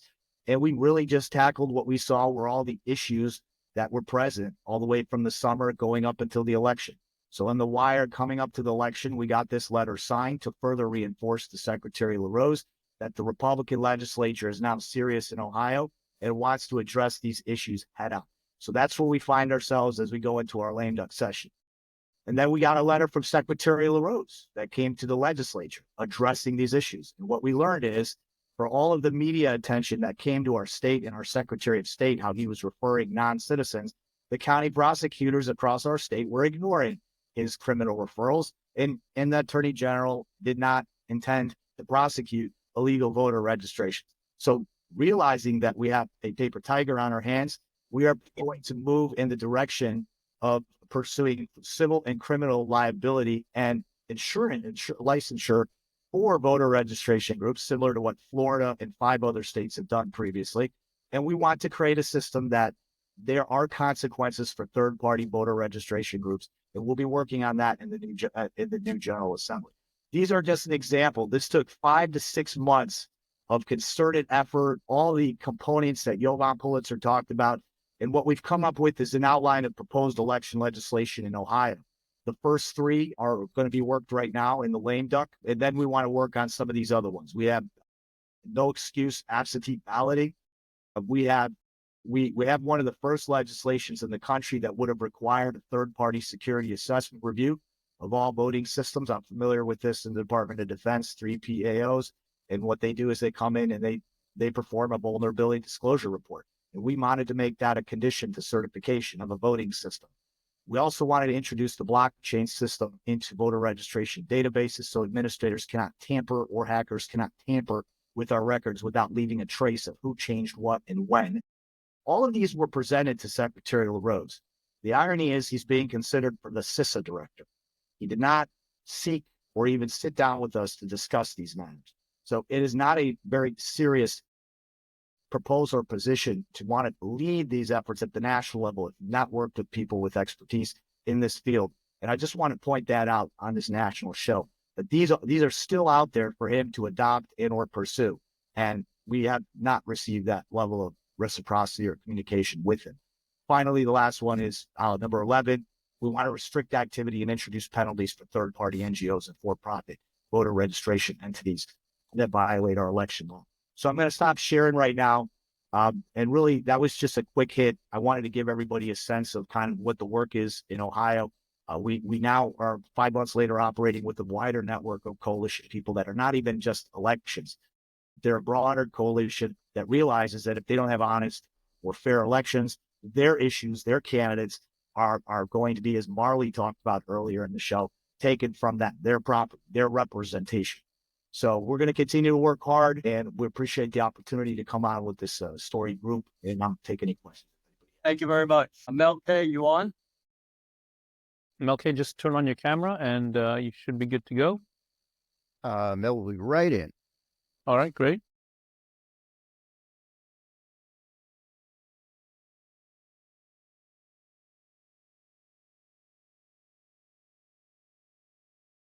But while she's coming in, we'd like everybody to sign up for SternAmericanNews.com. We're going to have some tremendous stuff going on. Go to Stern American. We're expanding all over the place. Got to thank Jovan for all the help he's given me over the years. And, you know, he's a dear friend. And I got to tell you that you should go to Jovan's program, sign up for that. Mel K, who's coming on now, is a fantastic person. She's got the Mel K show. We got yournews.com. Really big help for all of us. Yournews.com. Get his app. Download his thing. It's going to go public. You want to get on the ground floor. What I'm wearing, Steve Bannon came on, did us a favor. Get his shirt. StandWithBannon.com. We only have a couple of hundred left. That man has done unbelievable 4 hours a day on TV. He gets up around 3:30. Really terrific guy. Mel, you're on. Oh, great. Thank you for having me. Wow.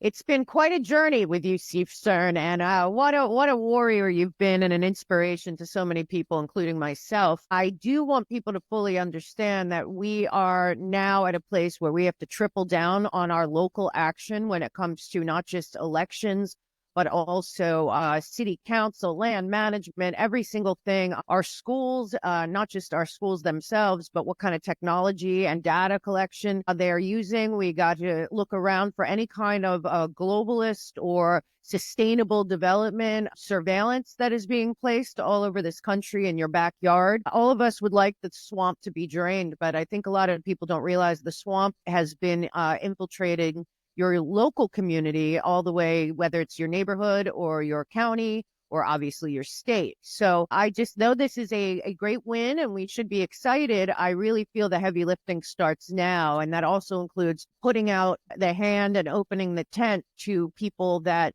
aren't necessarily full MAGA or full MAHA, but we had a lot of people vote for their family and their future in this country that might not know about our election integrity programs or everything we've been doing for the last 4 years or all the local action that is going on. So I'm very excited, but I really hope that we all realize that the war is still raging. Woke is not dead. The globalists are having a big conference right now, the COP Conference 29, talking about their regionalized global governance, global government.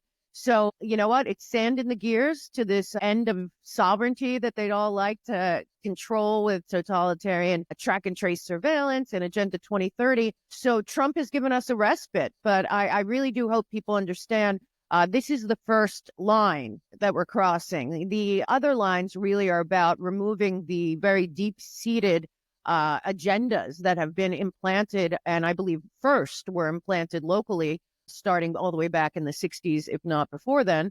And though it's very, very exciting, I think we also really have to remember there's lots of people that voted for Donald Trump that never voted at all, that never voted Republican, and that are homeless politically. And I hope people realize that those people are a wealth of support and can really, really add to all of this. So we do have to make a real effort locally and certainly county by county to include them.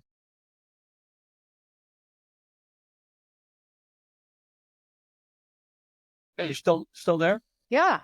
Okay, go ahead. Anything else?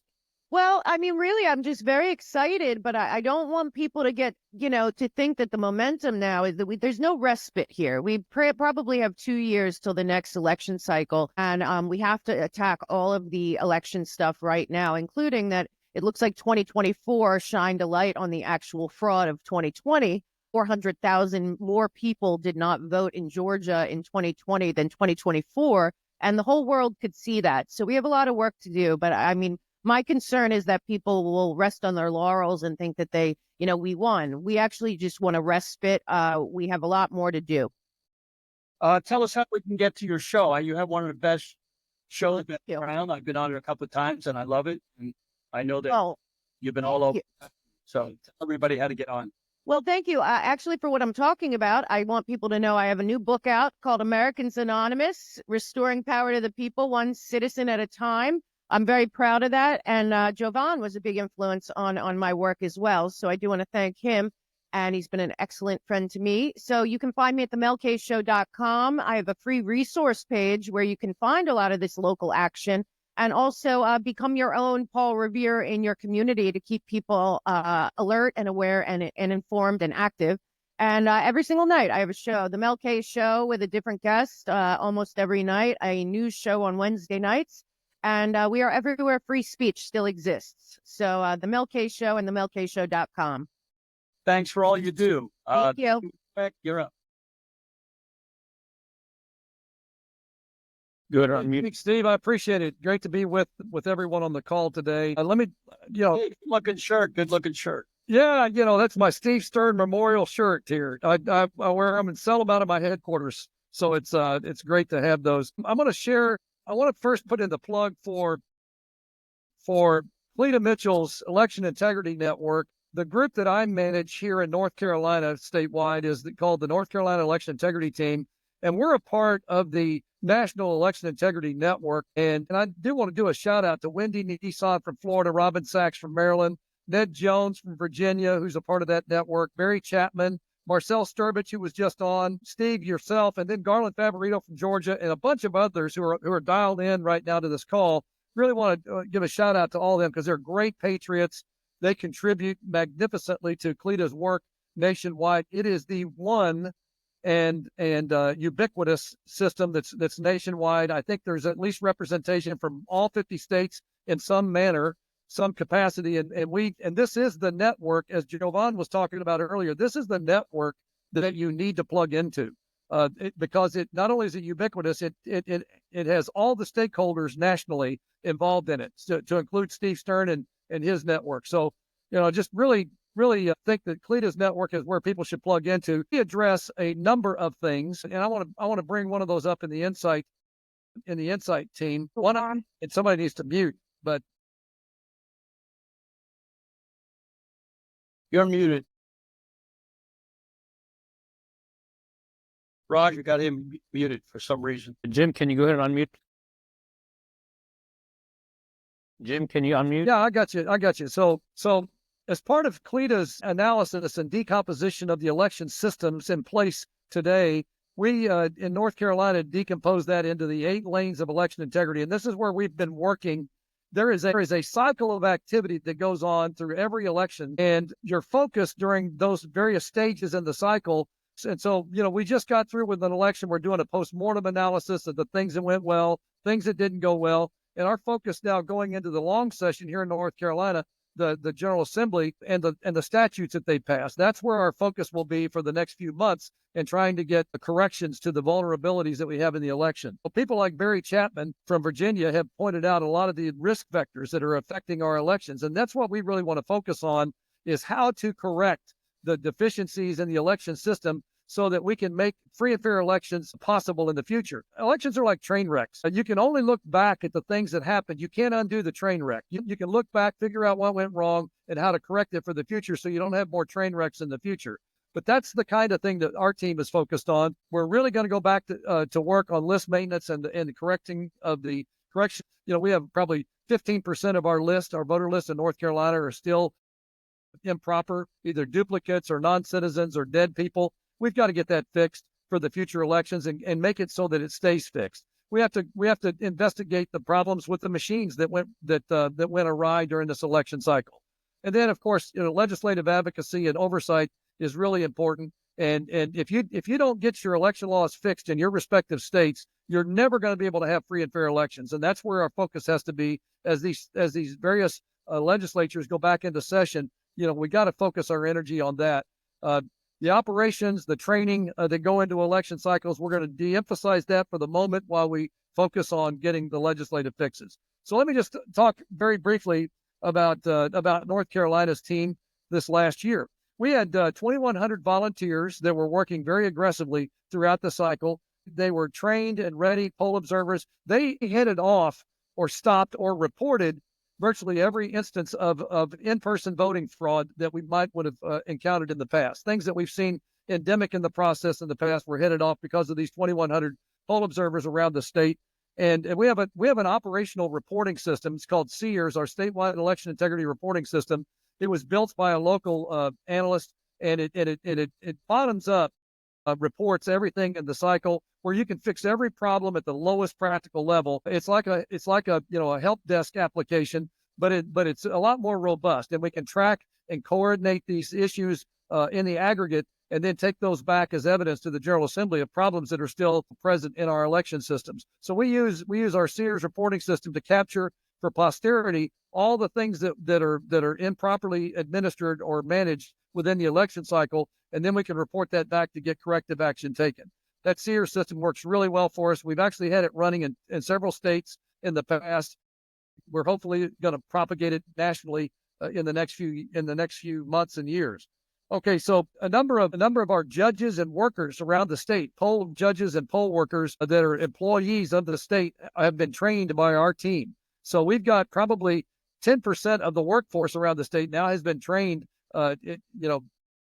and all the statutory provisions, all the things that need to be done and taken care of in the polling sites, made more familiar with the state laws and with the changes that are coming in state laws. That was really helpful for us this election cycle. Now we have people on the inside who are managing the elections and directing the activities there that are trained by our people and are experts in election law, so that they're even more effective at enforcing the rules that were in place. Couple of other training principles that we put in place this year. This is a CLETA narrative. Be polite and be right. This is one thing you win a lot more favor in the election business if you're polite, but you're also correct. You know the law, you know how to apply the law.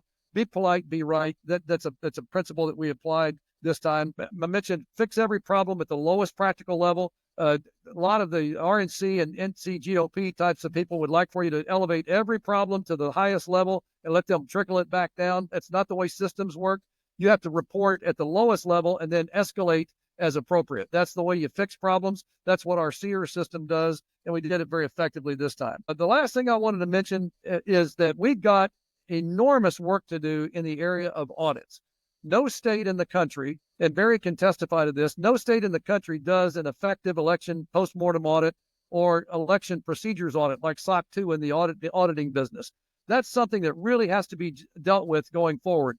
Audits are really important to build voter confidence. And currently, if you were to survey the nation, you'd find out that less than half the nation believes that our elections are free and fair. They don't trust the outcomes of the elections, either at state or federal level. The only way you're going to fix that and get that great appreciation for our election system is if you do audits which look at everything from the voter list to the machines to the procedures that are being followed by the election officials. If you don't do audits, if you don't put provisions in place in your state to perform a rugged, regimented audit that's done year round through all the processes that are involved in an election, you're not going to be successful in convincing voters that the election system is honest and straightforward.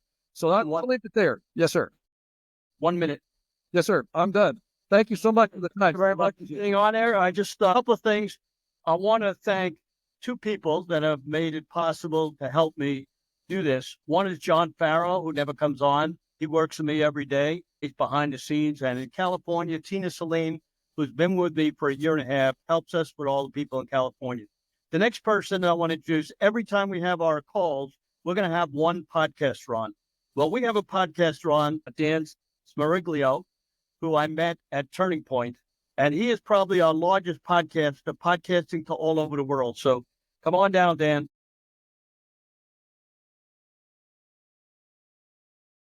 Dan, go ahead and unmute, please.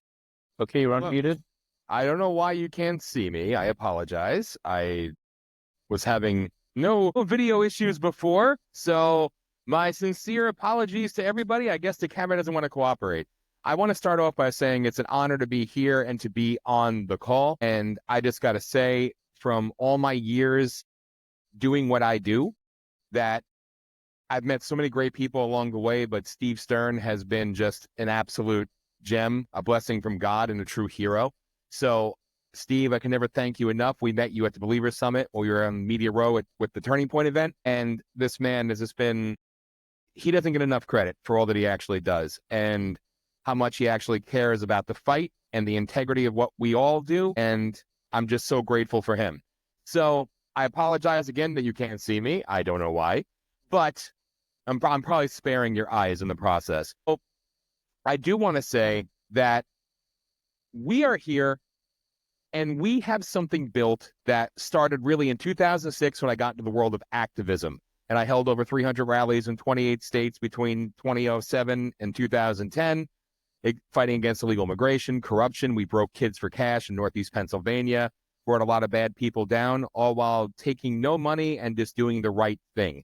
And I think that kind of parlays into what I wanted to talk about is the importance of, I got tired of being banned and being censored and everything else that comes with it with regards to the media.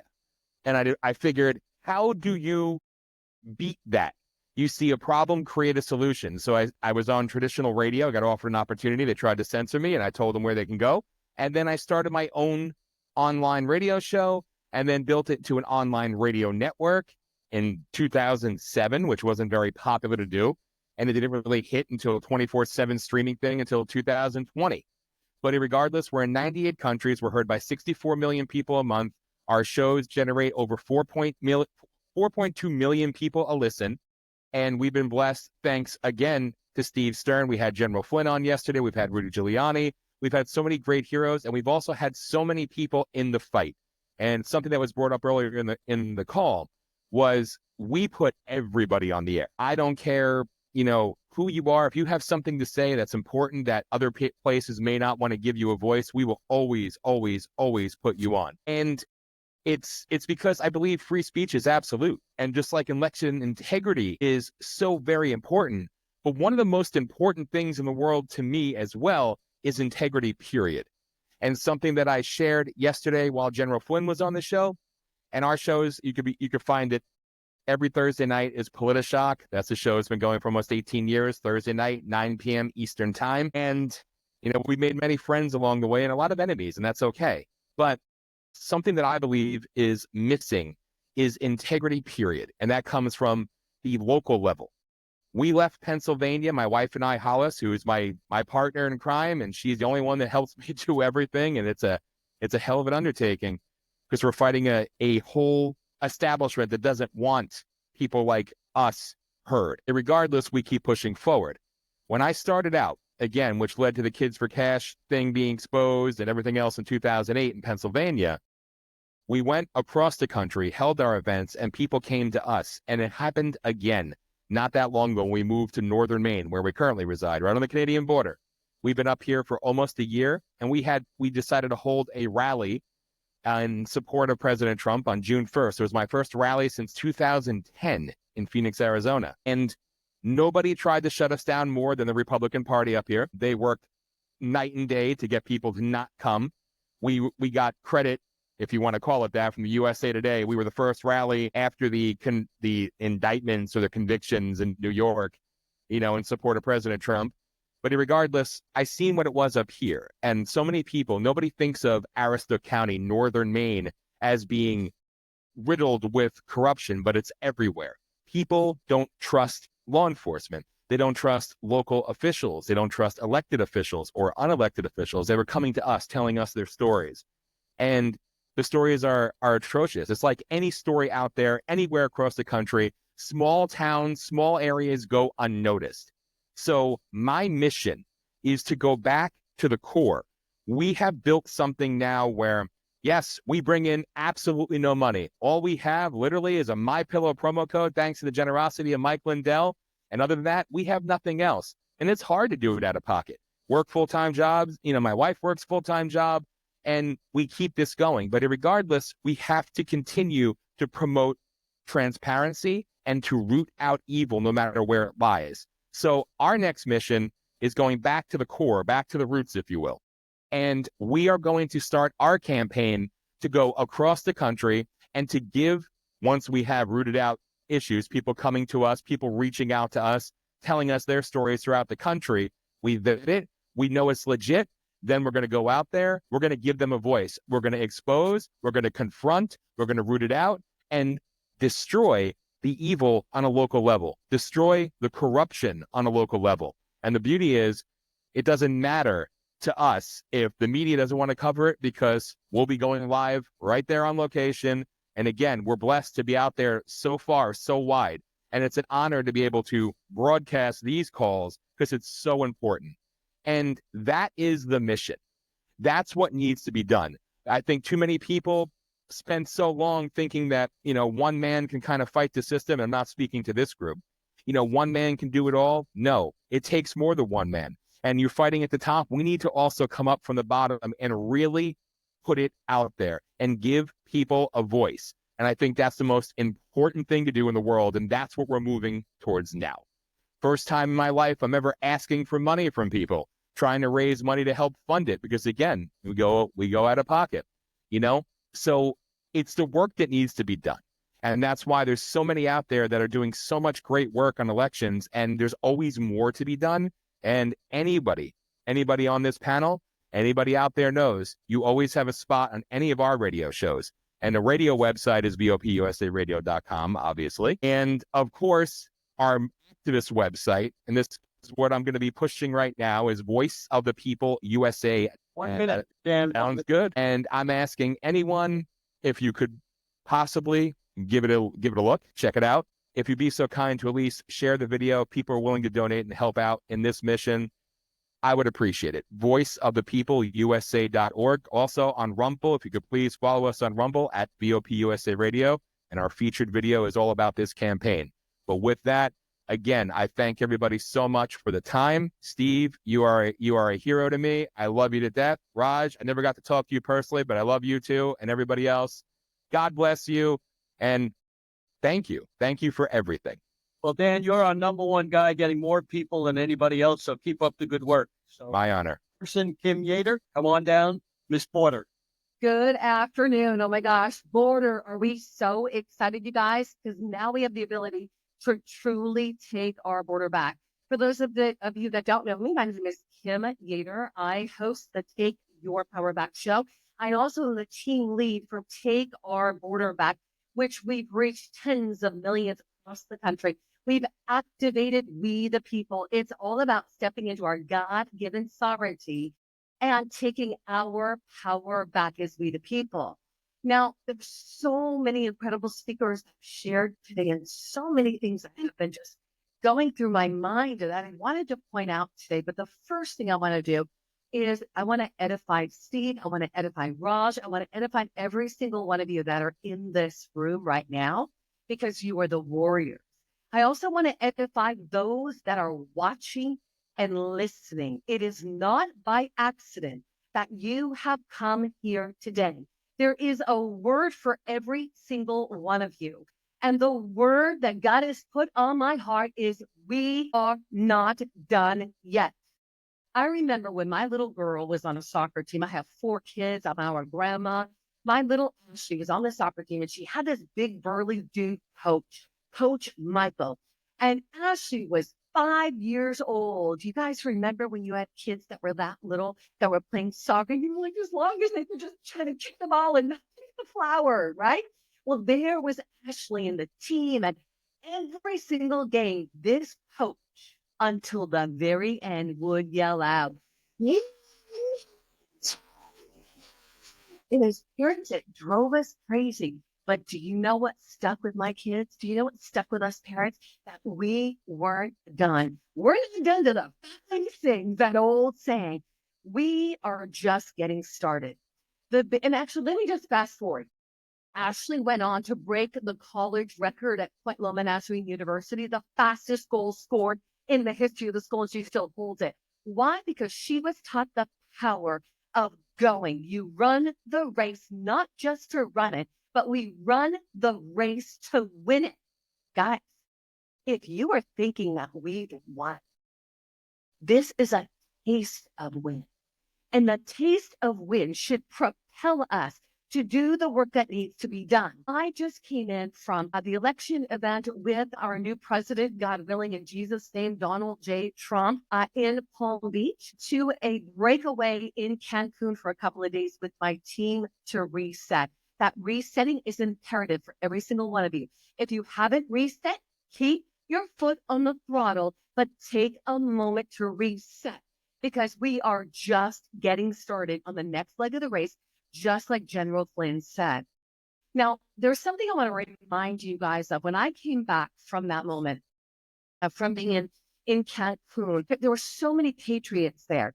These patriots, they thought we had won and we were done, right? We won. The hard work's done. The heavy lifting's done. We are in the battle. I was on the phone with Douglas G. Frank this morning, world-renowned physicist, exposes election fraud in 46 states. You guys know him, Mike Lindell's team.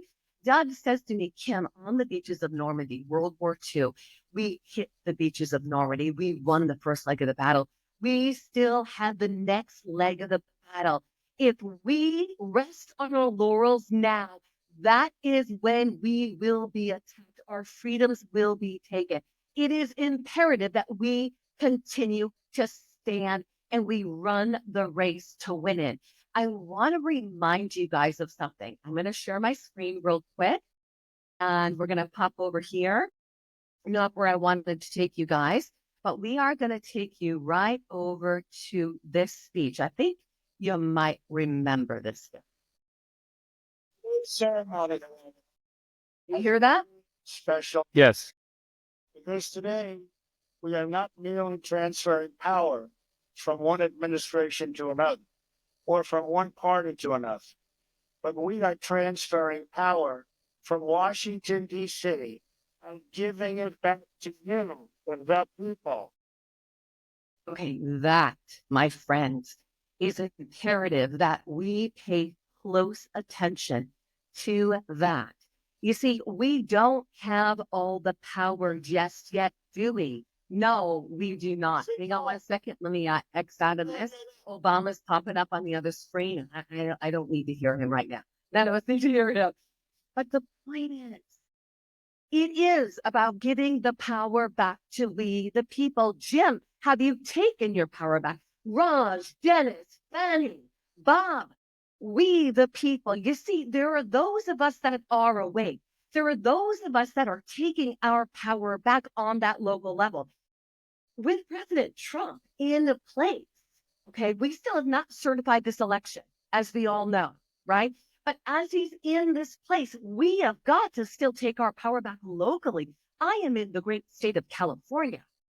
Don't feel sorry for me. God has planted me here to run this race and to fight in this great state. But we've got to fight by taking our power back on a local level, just like Mel K said. We've got to get involved. So my radio show, like we just heard from Dan, is the space where I bring in the warriors who are going through the adversity and continuing to stand to remind people that they can do it. So my call to action for every single one of us today is that you spread the word. I'm not preaching. I mean, in this room that we're in right now, I am preaching to the choir. But to every single one of you who came across this broadcast today, this is a word for you. If you're listening, no matter what talents and gifts you have, God has given you those talents and gifts to get involved. Use them to where you are no longer riding on the coattails of your fathers who died for your freedom, but you are putting a stake in the ground and saying, I will fight, fight, fight for my freedom. And we must remember that this war that we were in, yes, where is my book? My fifth generation. Yes, we are in the midst of a fifth generation war. Yes, if you haven't read it, The Citizen's Guide to Fifth Generation War. We are in the biggest spiritual war of our lifetime. Howard of prayer. We must pray. If my people, and 2 Chronicles 7:14, you've heard it, listen closely. If my people who are called by my name will humble themselves, come to me, pray, seek my face, and turn from their wicked ways, and turn, each one of us individually, all of us collectively, our nation, turn from their wicked ways, I will hear their voice, forgive their sins, and heal their land. We are not done. We need to pray fervently. We need to come together and pray and declare. When I stood at the Sassabee border a year ago, and I looked at that open border with my team, and I had my team stand in the gap. If you're looking at the picture right there, God said you have them stand in the gap and declare out, close the border, close the border, close the border. Little did I know what God was going to do. Each one of us is called to stand in the gap right now with the gifts and talents he's given us. So my call to action today is to stand, to show up, and to speak up. And for people like Tina Peters, who are behind bars right now, we must support her. TinaPeters.us. She ran the race for every single one of us in the area of election integrity, you guys. The Rosetta Stone of the election fraud. You know that. You've got to support her right now. TinaPeters.us. Go and fund her. That way she can do her shows live from prison. She can also have food to eat. That's not the crap that they're trying to feed her. TinaPeters.us. And last but not least, we have a Take Our Border Back Summit right before Thanksgiving. This is online. Go to takeourborderback.com. This summit is going to be absolutely incredible because do you want to know how to have the conversations with your family members at the Thanksgiving table and with your friends and family? Join us and our speakers who are experts in this arena so that we know how to support our friends and families from being the turkey of the deep state and have relationships that actually work without fire hosing people. The Bible says the heart is deep waters. A wise man draws out the heart. Guys, thank you for allowing me to speak today. Kim Yeater, takeyourpowerbackshow.com. Raj and Steve. Thank you, Kim. Being the warriors you are. God bless you. Thank you, Kim. Thanks for bringing it. Thank you so much. We're bringing Ivan Raiklin on now. Ivan Raiklin, we have still more speakers here. You are asking about where do you get the recording. The best way to get the recording is to get it from sternamerican.com, sternamerican.com. Click the Rumble channel, get the recording from there. If you're watching this on any of the live streams, you can get us by texting elections 1776, elections 1776. Mr. Raiklin, welcome to the show. You're up, sir. Very much. Thanks. I'm just going to take a few minutes. My line of effort, amidst all the people that are fighting for election integrity, kind of focuses in on state legislatures and then our kind of federal Congress primarily. And I think right now, a lot of people are resting on our laurels of a victory. And I'm concerned that because they're basically, it looks as though they're transitioning power over to Trump without a fight right now.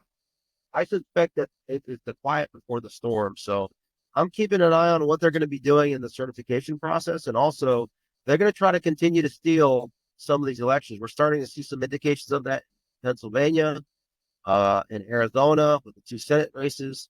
So I think this is an opportunity for those of us that have touch points with American PAC or the Trump campaign to make sure that, as well as the RNC, that we have enough interest and, I guess, scrutiny, as well as at the NRSC, now that Tim Scott has been elected as the chair of the NRSC, as well as the NRCC chair, to continue to keep an eye on these House races. I would say if we were to clean up some of these House races, we could probably pick up a few more seats, thus padding that majority that we have in the House. In addition to, as far as the Congress is concerned, one of the big things that I've been working on is exposing the illegal election certification that occurred on January 6th of 2021. And what just took place today in the Senate is should be very concerning to everyone, because Mitch McConnell's beloved John Thune, who is basically besties with Mike Pence, who was presiding over that illegal certification on January 6th, he is now the Senate Majority Leader. And the most important thing that he is going to do as it applies to that position that most people don't recognize is he will be appointing the Senate Sergeant at Arms that will continue to cover up the January 6th insurrection parliamentary coup. That's what John Thune will do on January 3rd of next year when the new Congress starts. And what does that mean? That means, well, one thing is that the chair of the Capitol Police Board alternates between House and Senate Sergeant at Arms every year. And so next year, control of the Capitol Police Board through that Sergeant at Arms then rests with the Senate, thus the Senate Majority Leader. Additionally, Mitch McConnell's boy, Thune, gets to confirm everyone or not confirm whoever is appointed by President Trump, to include the architect of the Capitol is appointed by President Trump and confirmed by the Senate.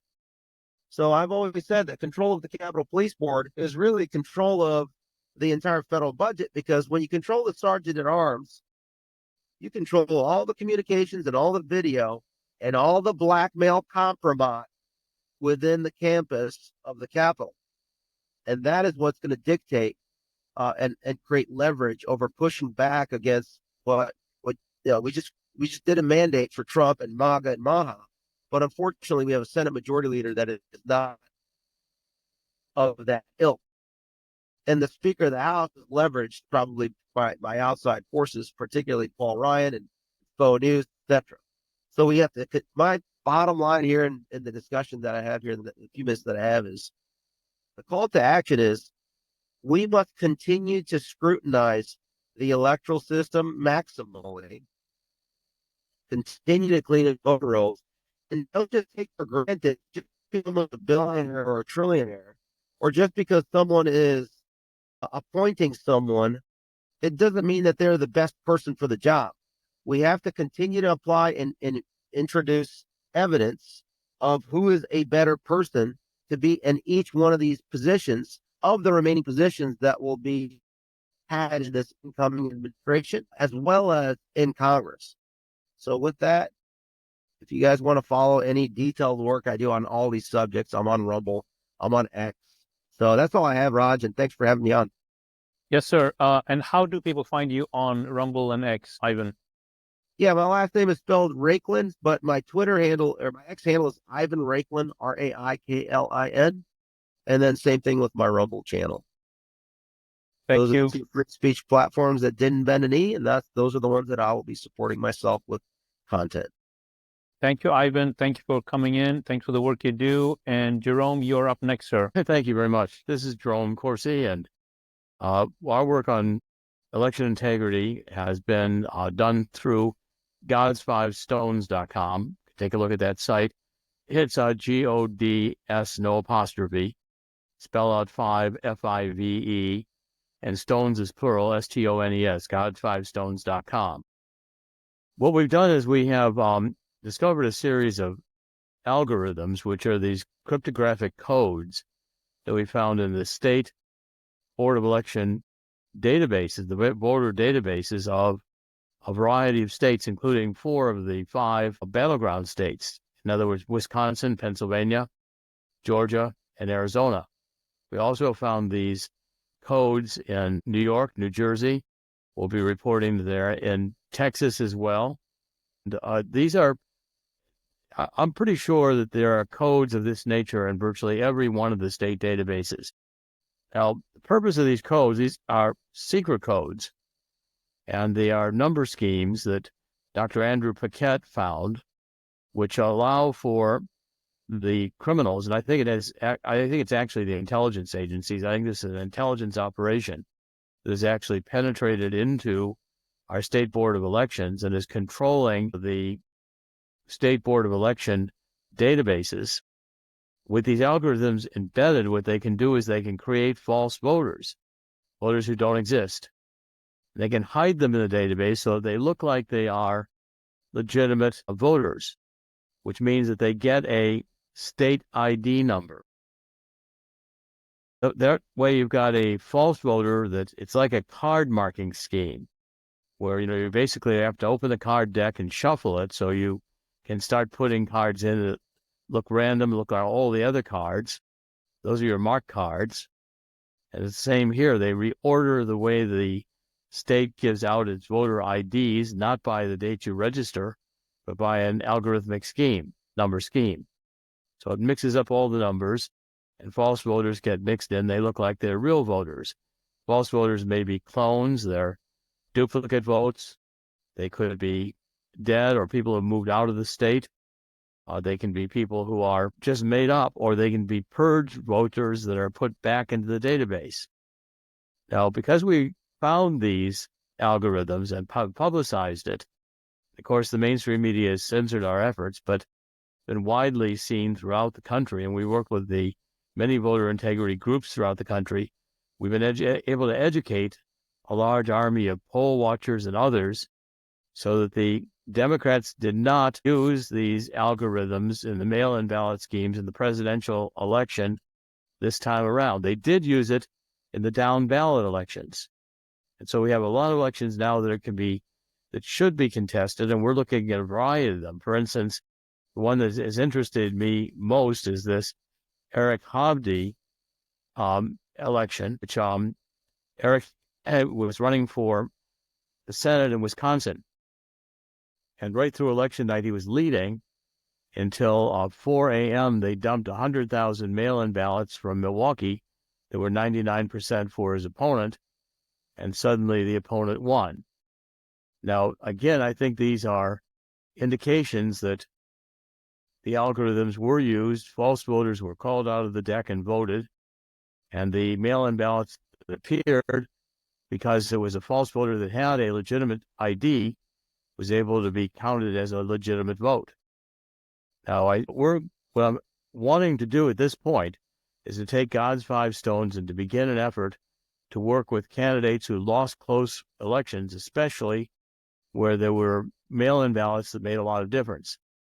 And I see we have Jovan Pulitzer on this call, and I want to be in touch with him because he's done excellent work on the forensic analysis on the mail-in ballots that has to be done in order to prove that they're fraudulent.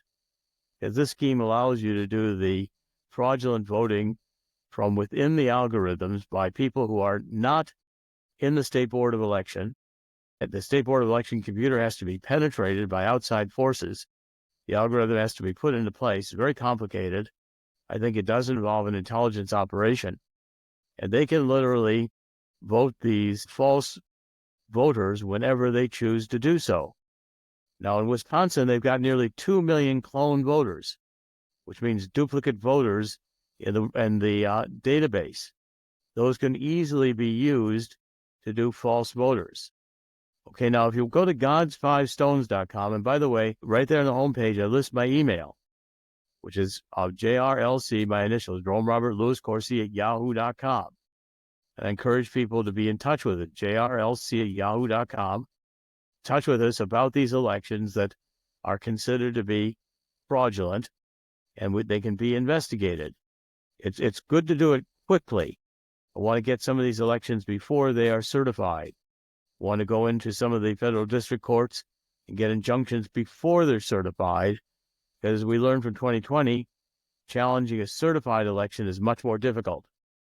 Now, the whole idea here is to be able to say that the database, if it has an algorithm in it, if it has this kind of a code, then what you got is already a criminal event has occurred, because it should not have a scheme in it, a coding scheme that alters the data or allows you to hide data, including false voters.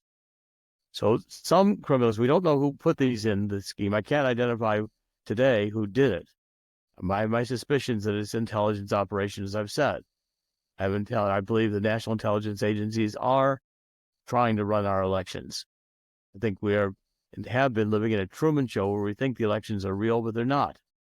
And I do believe that we stopped a lot of the use of the algorithm in the presidential election only this time. Now, if we can get a campaign like Eric Hovde's campaign to be willing to challenge the steal, I think we can get a district court judge to issue injunctions. I think we can get the right to do forensic inspection of the ballots. We can bring in our team, which is able to identify which of the ballots that have been stolen. We can already give them the list of the 2 million or close to 2 million clone votes, which almost for sure about 845,000 that we've identified that are absolutely positively duplicate votes. And because everything matches, name, birth date, etc. All the records match. As you get fewer, for instance, if you don't have birth dates, you can find more matches. And sometimes the birth dates are missing on these records. Okay, now that's another problem with the records. The databases the states are using are intentionally riddled with errors, with ballots that should be taken off. In Georgia, we were able to find that there were 3,000 early voters this year who voted early.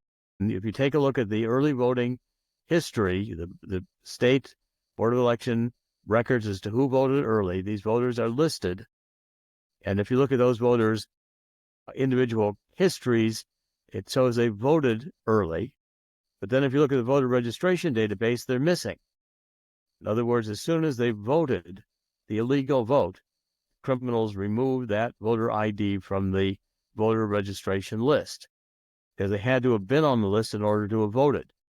Another case we found in Georgia, that one voter who had moved to South Carolina was still on the voter registration list. Criminals voted that vote. Then they created a clone. They took the original vote off the database of the voter registration, and they voted the clone. Then they took the clone off and returned the original record. So that record of someone who moved to South Carolina was voted twice. And we have the actual vote that was done that way, so we can say here is a vote that was fraudulently voted. In other words, we're not arguing hypothetical. We can show you actual voters, and if we get the mail-in ballots and can do a forensic search, if the numbers of people who mail in ballots, I'm sure the number of those a large number are going to be in the clones. It's not just a matter of sending people out canvassing to go knock on doors and see if the mail-in voters really exist. You do a lot of this work from within the computer system, provided you get access and cooperation from the computer and from the State Board of Election to give you the access to the various databases they have of voters who voted, what dates they were in the database, which dates they were out of the database, whether purged databases were restored. In Georgia, we found that 50,000 purged records were restored, and it made active voters. which means they were not erased or eliminated. So Georgia looks like it has essentially two separate voter registration lists, one legal and one illegal. The point is they've got to mix them together, which is so complicated that it demands a computer algorithmic scheme in order to keep track of these votes and to do it correctly.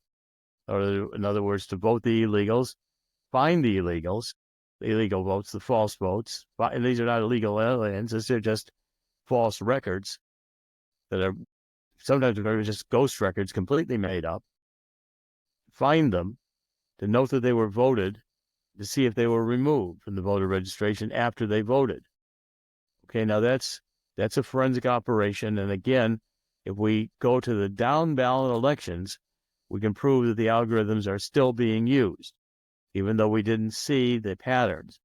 It's the other thing we're emphasizing. God's 5 Stone is the website. G-O-D, no apostrophe S, 5 spelled out F-I-V-E, and Stones, S-T-O-N-E-S, God's5Stones.com.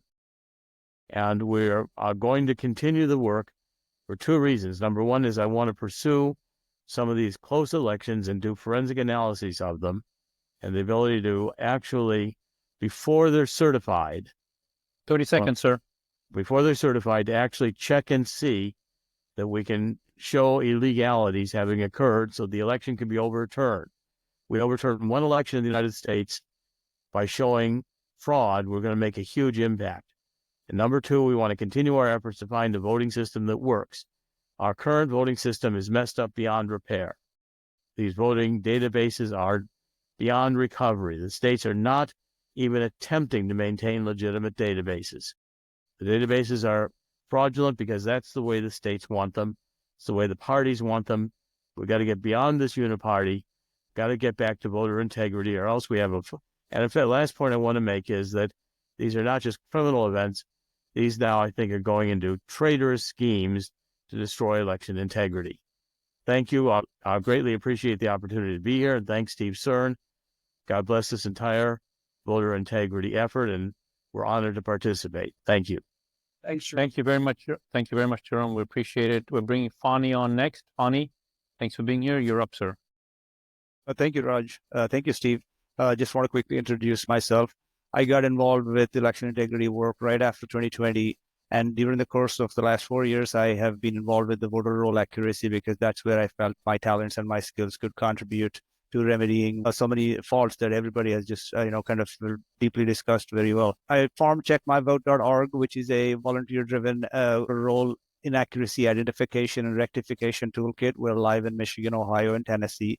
And I was so thrilled about this last Tuesday when Trump won race that was rigged from the get-go against him, because we could see every month in the voter rolls what was going on, and we were really apprehensive about what's going to happen in the election, with so many odds stacked up against him from day one, but it was a great reprieve. And I just call it a reprieve because while I saw that many people were busy celebrating, including myself, the evil, the evildoers continued to lurk in the darkness of the night.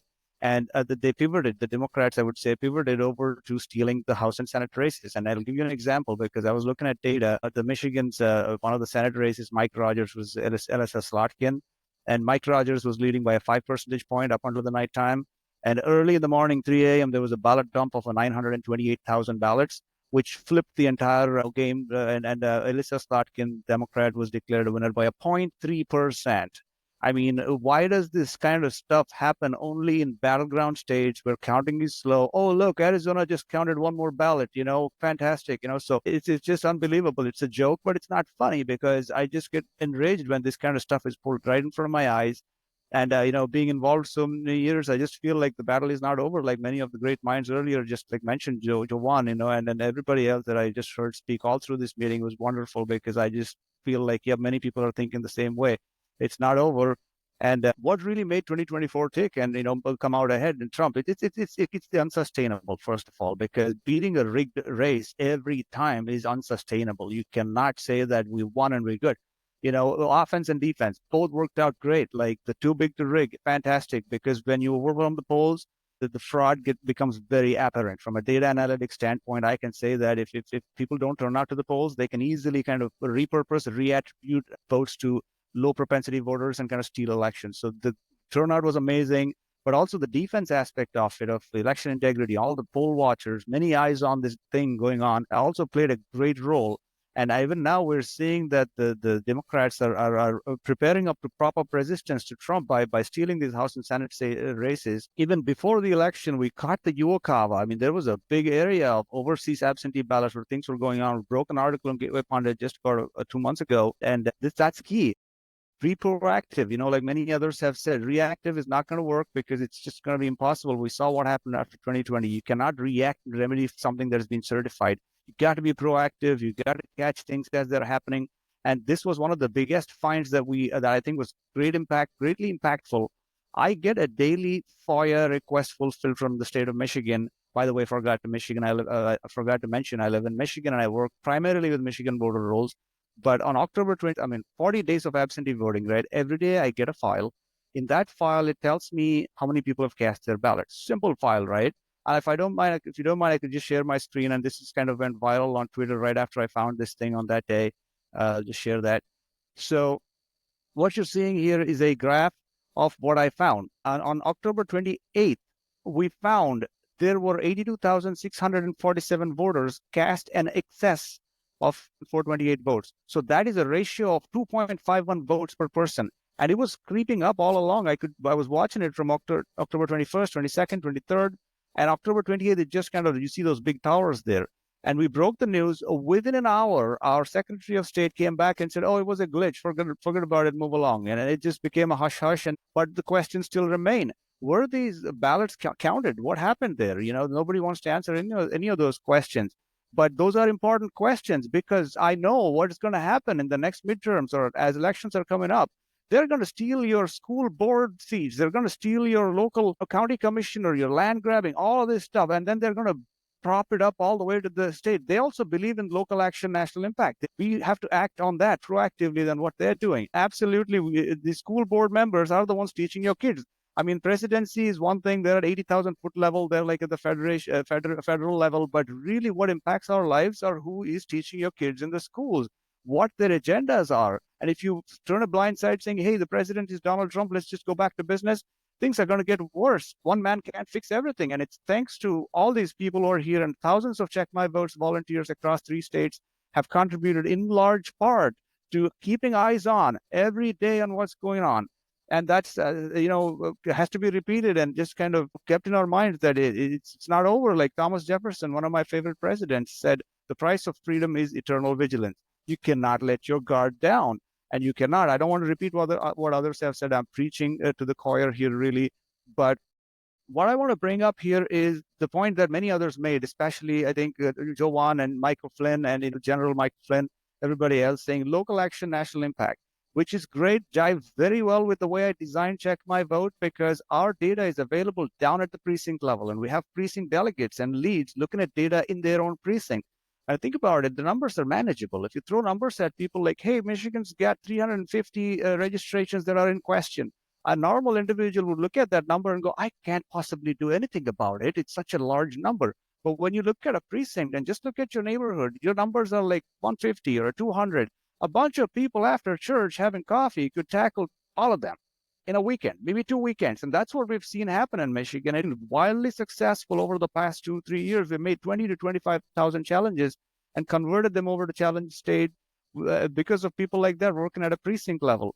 And, what's next with Check My Vote? Transparency. FOIA, open records requests, are the most strongest tool in our arsenal, in my experience. Many, many FOIA requests, and I get all my data from there, point out problems in their own data and show it back to them. As a matter of fact, if I could share one more screen here, because I exposed one more thing last month. We just put our Secretary of State in the hotspot. And what happened really was that there was a question that Elon Musk asking, basically, are there more voters in Michigan than there are, are there more people on the voter rolls in Michigan than of voting age population? Well, I went and it's a simple research query. I pulled the data up. And then basically, Jocelyn Benson is our Secretary of State. She says, dangerous disinformation. Yes, there are more people in there, but because there is this NBRA Section 8D rule that allows them to be on there for 2 federal election cycles before getting removed. I said, okay, let's take that. Since you want to talk law, let's pick this up. And I went and researched how many people were in voter challenge status as of November 1st, 2020. Almost 500,000. It's 455,000, okay? And as of October 1st, 2024, about 692,000 were in challenge status. But out of that, 74,609 linger in that same challenge status from November 1st, 2020. So we caught you lying, Secretary of State Justin Benson, because you said that in future, these extra ones will get removed. Well, what happened in the past? Why weren't they removed? And we put this out on Twitter. This just went viral. There's 45,000 views. But I thank Steve Stern and Raj for giving me this platform, because I do make a little bit of impact, because I like PIE, Jovan. I like how you break down all those things. But PIE, public influence, because I do data work. I only know data, and I don't have a platform to kind of expose these. Twitter has been great. Emerald Robinson has been great. Steve Stern. They've been great to kind of get my word out with my findings. And I continue to look into the data. And I continue, my plan is to use, again, the challenges I expect are the Secretary of State is going to chip away at transparency. Because I've found so many things, they stopped giving me some of the important data fields in the FOIA request. And I proceeded to sue the BOE, and I think I got 2 hearings already under the belt, but there's another hearing coming up in next month for my case against the BOE for release of that information, which without which my hands are tied with audit work. Transparency is key. FOIA is your strongest tool. Get your data, and analyze it. If you don't have the skills to analyze data, pass it along to organizations like Through the Vote, amazing organization, Eagle AI, Dr. Rick Richards, myself, Check My Vote. We are there. There's a lot of data analysts hungry to munch on that data and provide analysis. And we have a great process at Check My Vote to double check all our work, and everything that we put out on Twitter is just 100% accurate. We don't go out, jump out of our chairs at the first finding. We peer review multiple times and get our data out. And it's important. Everything is in the data. Data facts, no one can refute. But if you talk in thematic terms, stuff like thank you. Anecdotal evidence like, hey, this dead person voted, that dead person voted. Well, that's not going to go anywhere. You got to show it in the data. And you got to have affidavit, and you got to get into the system through a legal means. First of all, you got to exhaust your administrative pathways before you go seek legal relief, because first of all, you have to say, well, I went to the clerk and respectfully said, hey, this person does not live where I live at, which is a great feature in Check My Vote, by the way. If you go to audit my address, it'll tell you who lives at your home or who's registered to vote from your home. And we found a lot of places where there are people registered to homes that they don't even know. I don't know who this person is. I live here. Go to the clerk and, lawfully request them to be removed. When the clerk tells you that, no, we're not going to be removing them, we're going to keep them on the voter rolls for 2 federal election cycles, that's when you say, well, no, I live here. It's a digital intrusion on my property. And then you can get into the legal relief aspect of it. So these are all tools in our arsenal that I've worked for the last 2 years or 2.5 years that I've been involved with the website. But before that, I was more like attending rallies and talking to the school board members, etc. But anyway, that's all I wanted to share today. And I'm so happy to be here listening to all these great minds speak. Thank you very much. Yeah, and Phani, people are asking for your contact information, and wayneroot is coming right after this. Go ahead, Phani, with your contact. Yes, checkmyvote.org, and on X, I'm Deluxe Cipher. On X, I'm Deluxe Cipher. I'll just paste it in the chat here. DELUXEPSYPHER, Deluxe Cipher on Twitter. Thank you very much. And wayneroot, you're up. Thanks for being with us, and thank you, Phani, for all your blog. When he gets on, I just want to say that wayneroot was the first guy that said President Trump is going to sweep this election. And he and I were on together last night, and I got to congratulate him, because while everybody was saying, all these polls were coming out saying, no, President Trump is a little bit ahead, he was saying that's ridiculous. He's way ahead. I also want to thank everybody. I just got some orders from Spain, from London, for the flagshirt.com. So we got a lot of great Americans wearing our flag shirt, which is, I got to get one for Wayne so he can wear it when he comes on the show next time. But Wayne, thank you for everything you're doing, and it's all yours. Well, first of all, can you hear me okay? We can hear you. We can see you. We love you. So fire away. Tell me what, give me a little Q&A here, Steve. What do you want me to talk about? You were with President Trump numerous times. Give us a little background. You interviewed him. You've been with him for a long time. Tell us why he won the election. Well, first of all, are you aware of the news? Because you're on the air. President Trump has nominated Matt Gaetz as Attorney General of the United States. I mean, this is like the most amazing, unbelievable, unusual, unique news I've ever heard. I mean, it probably beats Pete, what is it, Hegseth as the Secretary of Defense. I mean, Matt Gaetz as Attorney General. Trump must want Matt Gaetz to go after everybody. I mean, this is like Machiavelli updated for 2025. I love it. I love it because the only way to teach a lesson to your opponent who's vicious, who's bitter, who's vile, who's violent, who persecutes you like a Nazi or a Soviet communist, the only way to get them to stop and make sure it never happens again is to go after them and put them in prison. And believe me when I tell you, this lineup, he named Tulsi Gabbard moments ago, National Security Director, and Matt Gaetz, Attorney General of the United States, Pete Hegseth as the Secretary of Defense. Truly an amazing lineup of people who are outside the Beltway that don't really give a crap about what Beltway insiders think or the establishment thinks or the Democrats think or the communists think or the deep state thinks or the DC swamp thinks. This is an amazing development. I mean, this is Christmas come early when I see this list of who Trump has nominated. I am so excited to be part of all of this team. And I hear that Kash Patel is going to be named head of the FBI. If that comes true, we're going after everyone. And they all deserve to go to prison for decades to come. These vicious people that persecuted Trump and persecuted Roger Stone, my friend, persecuted Steve Bannon, persecuted Peter Navarro, persecuted the J6ers, including my buddy Jake Lang, who's been rotting in a prison cell for 4 years, and 3 of the 4 years he's been in solitary without a trial. This is not America anymore. This is a Nazi Germany meets the Soviet Union, and it's got to stop. And the only way we can stop it, guys, is if we go after. Don't persecute, prosecute. They persecuted. We have to prosecute and put these blue state savages in prison for years or decades to come. And I hope they're all on notice about what's going to happen. They got to be so scared. They're all shaking in their boots because they know Trump now is never going to face re-election again. He can do whatever needs to be done in this one term. And I predict it'll all get done in the next 2 years. He's not a lame duck. He's the opposite of a lame duck. He said, I don't give a fuck. He's going to do everything that we ever dreamt of. He's going to deport them all and build a wall. And he's going to put a lot of Democrat rats in prison for years to come. So I love it. I think it's great. As Steve said, in the whole country, the only one who understood that Trump was on his way to a landslide in the media. I'm sure many of you at home knew it, but the only one willing to say it in the media and put his nuts on the chopping block was wayneroot and say landslide, electoral landslide, all 7 swing states, and a popular vote victory for President Trump. Said it on TV, said it on radio, said it in writing in my columns, and said it to President Trump himself. When I saw him 2 Thursdays ago, I was backstage with him, and he said, how am I going to do? You're the odds maker, Wayne, the Vegas odds maker. And I said, here's the deal. You're going to win by 12, landslide, but they cheat 10.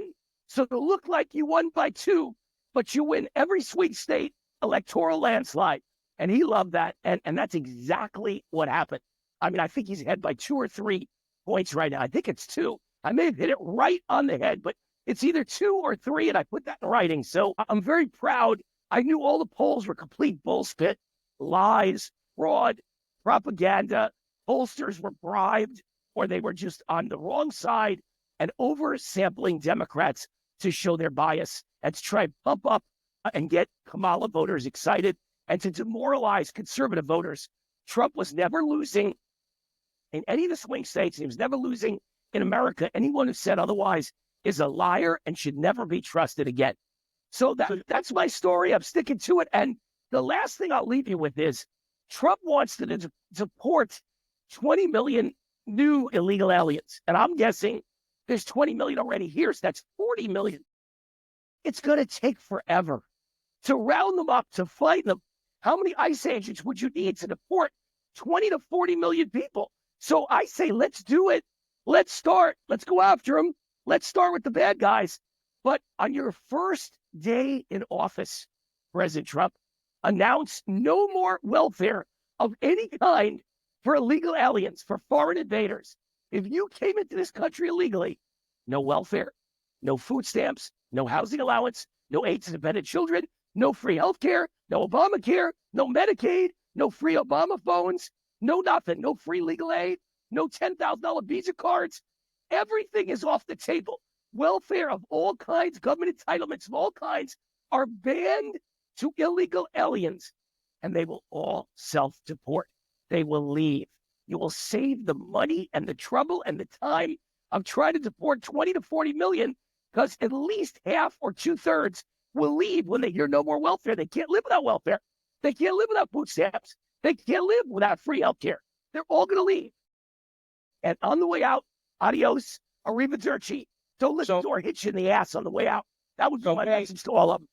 Wayne, you're on the radio, you're on Real America Voice, you're on Lindell TV, and maybe 16 other things. How do you do it? You know, I'm like Trump. I was born with parents that taught me to work hard, that all of life comes down to working hard. My grandfather was a workaholic, came to America with nothing from Germany and built an amazing business, the most successful butcher store in Bronxville, New York. And he worked 18 hours a day his entire life till the day he died. And that's what I do. See, I just work and work and work. And that's what Trump does. He worked so hard. He earned the presidency. Kamala is lazy.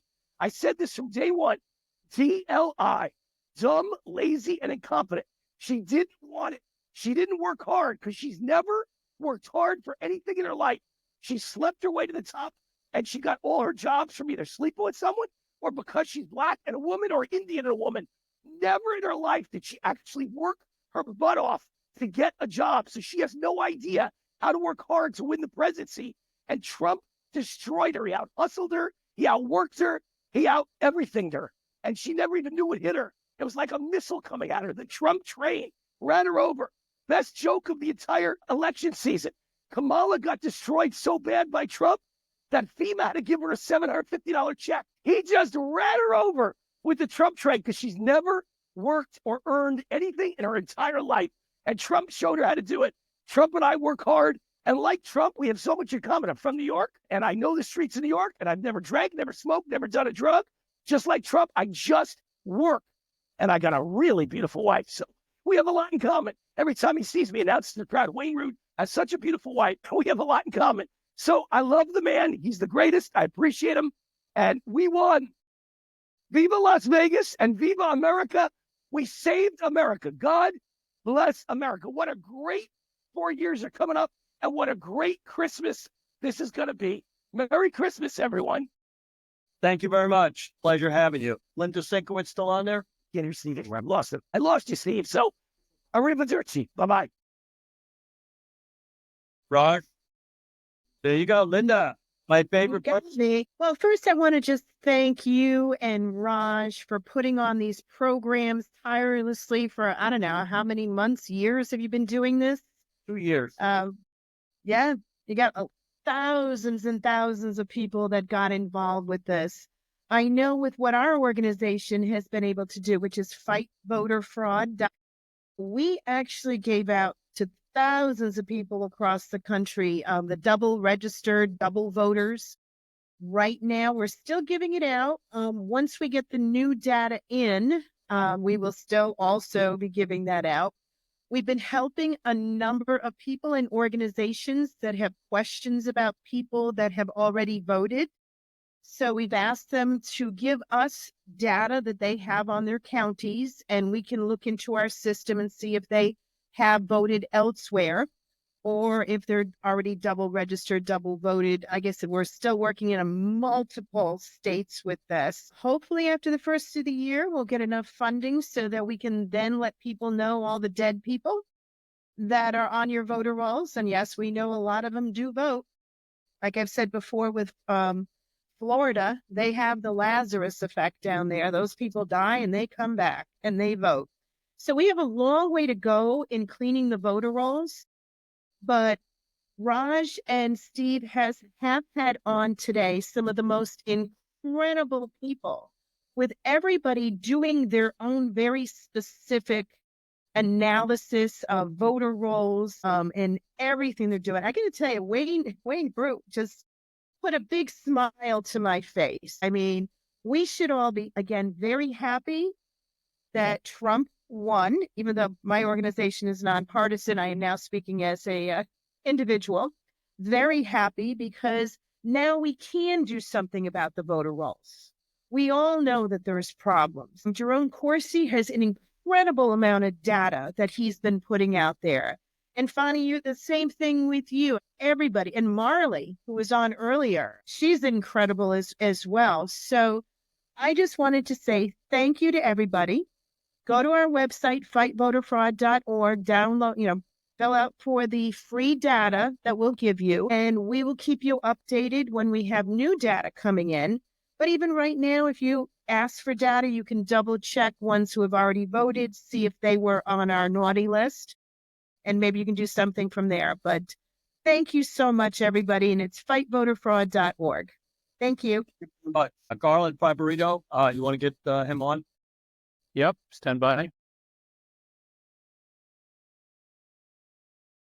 Stand by.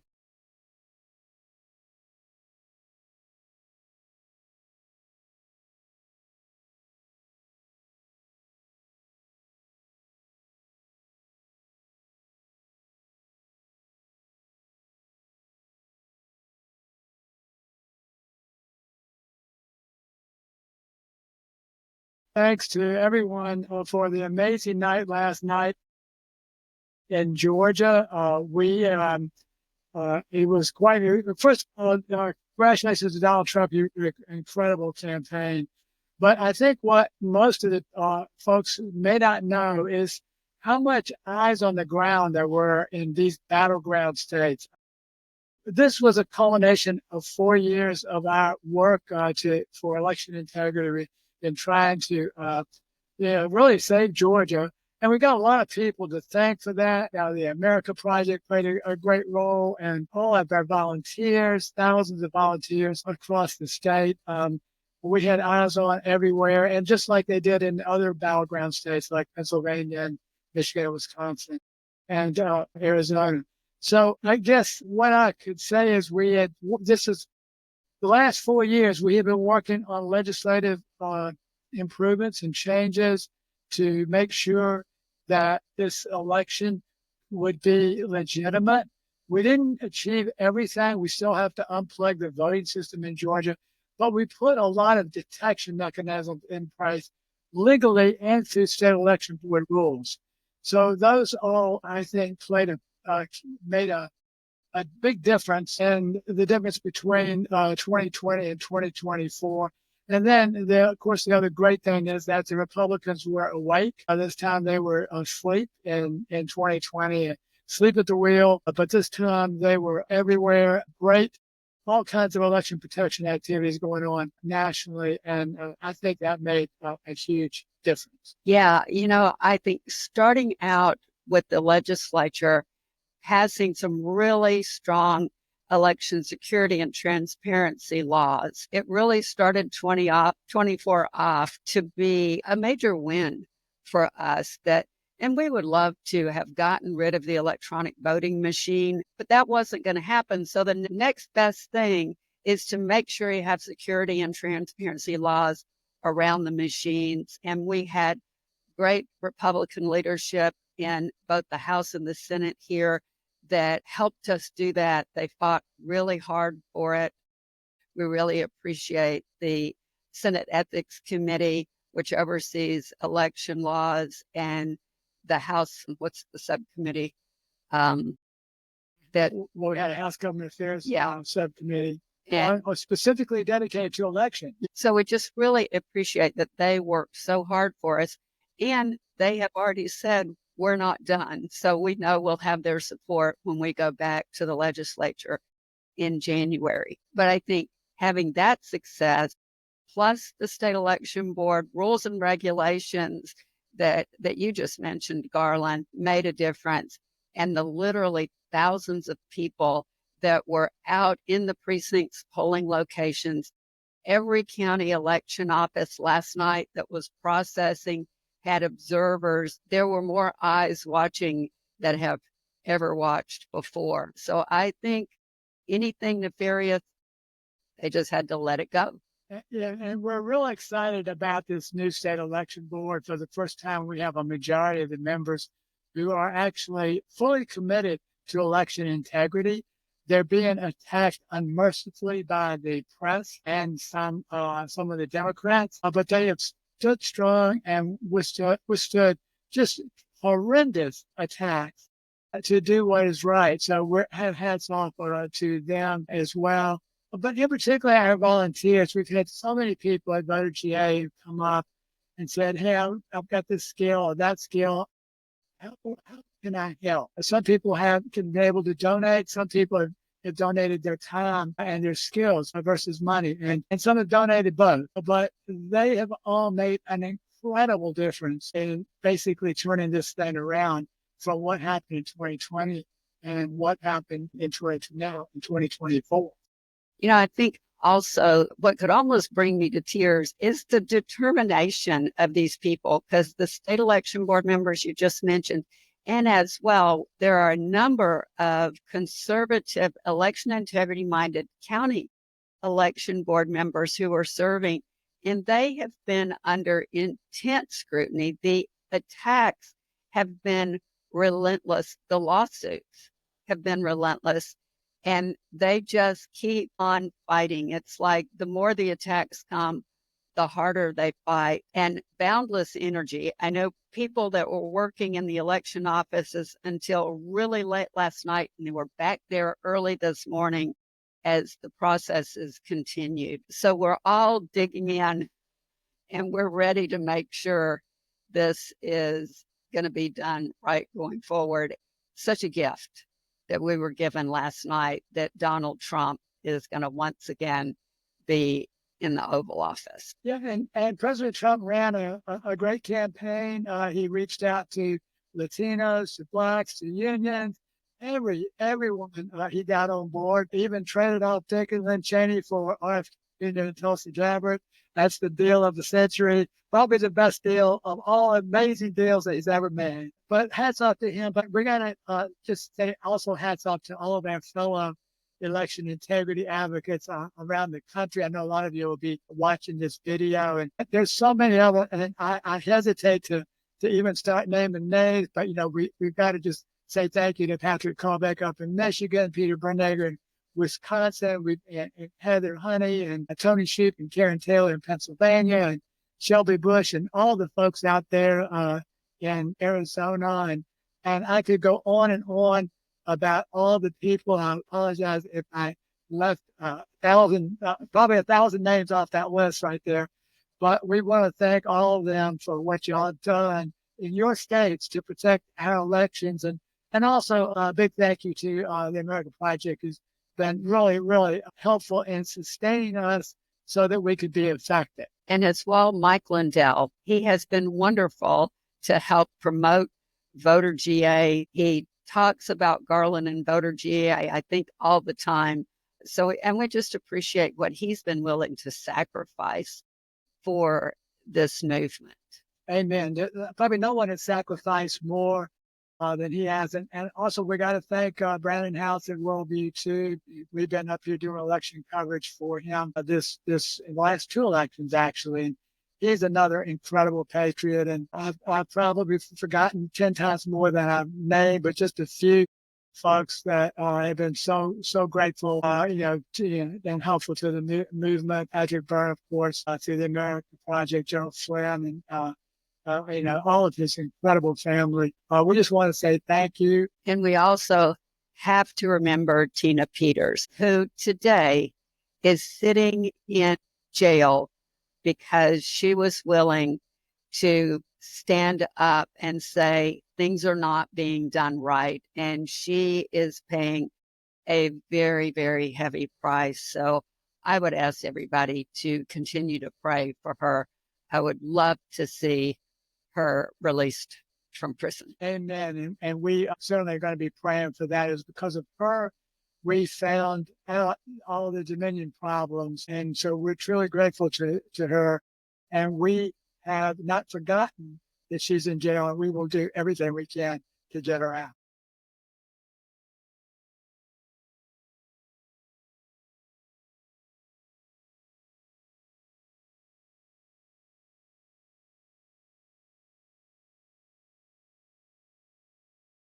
Jovan, can you hear us?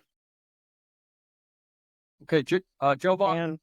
Okay, are you able to come on now for about 10 minutes? Sure. Okay. So I want to thank everybody. Jovan's going to be our last speaker. Everybody wanted to hear him again. We'll give him as much time as he needs. I want to let everybody know our next meeting will be on the 25th Monday because Thanksgiving's coming up. We got some top people that have said they come on. My email out. I want if anybody would like to email me and let us know if you have speakers, please. I want to thank everybody who is streaming this. We're seeing over 2 million people on this. Jovan, I know you got tons of people on it. We got radio, TV, it's everywhere. 100,000 are on the War Room.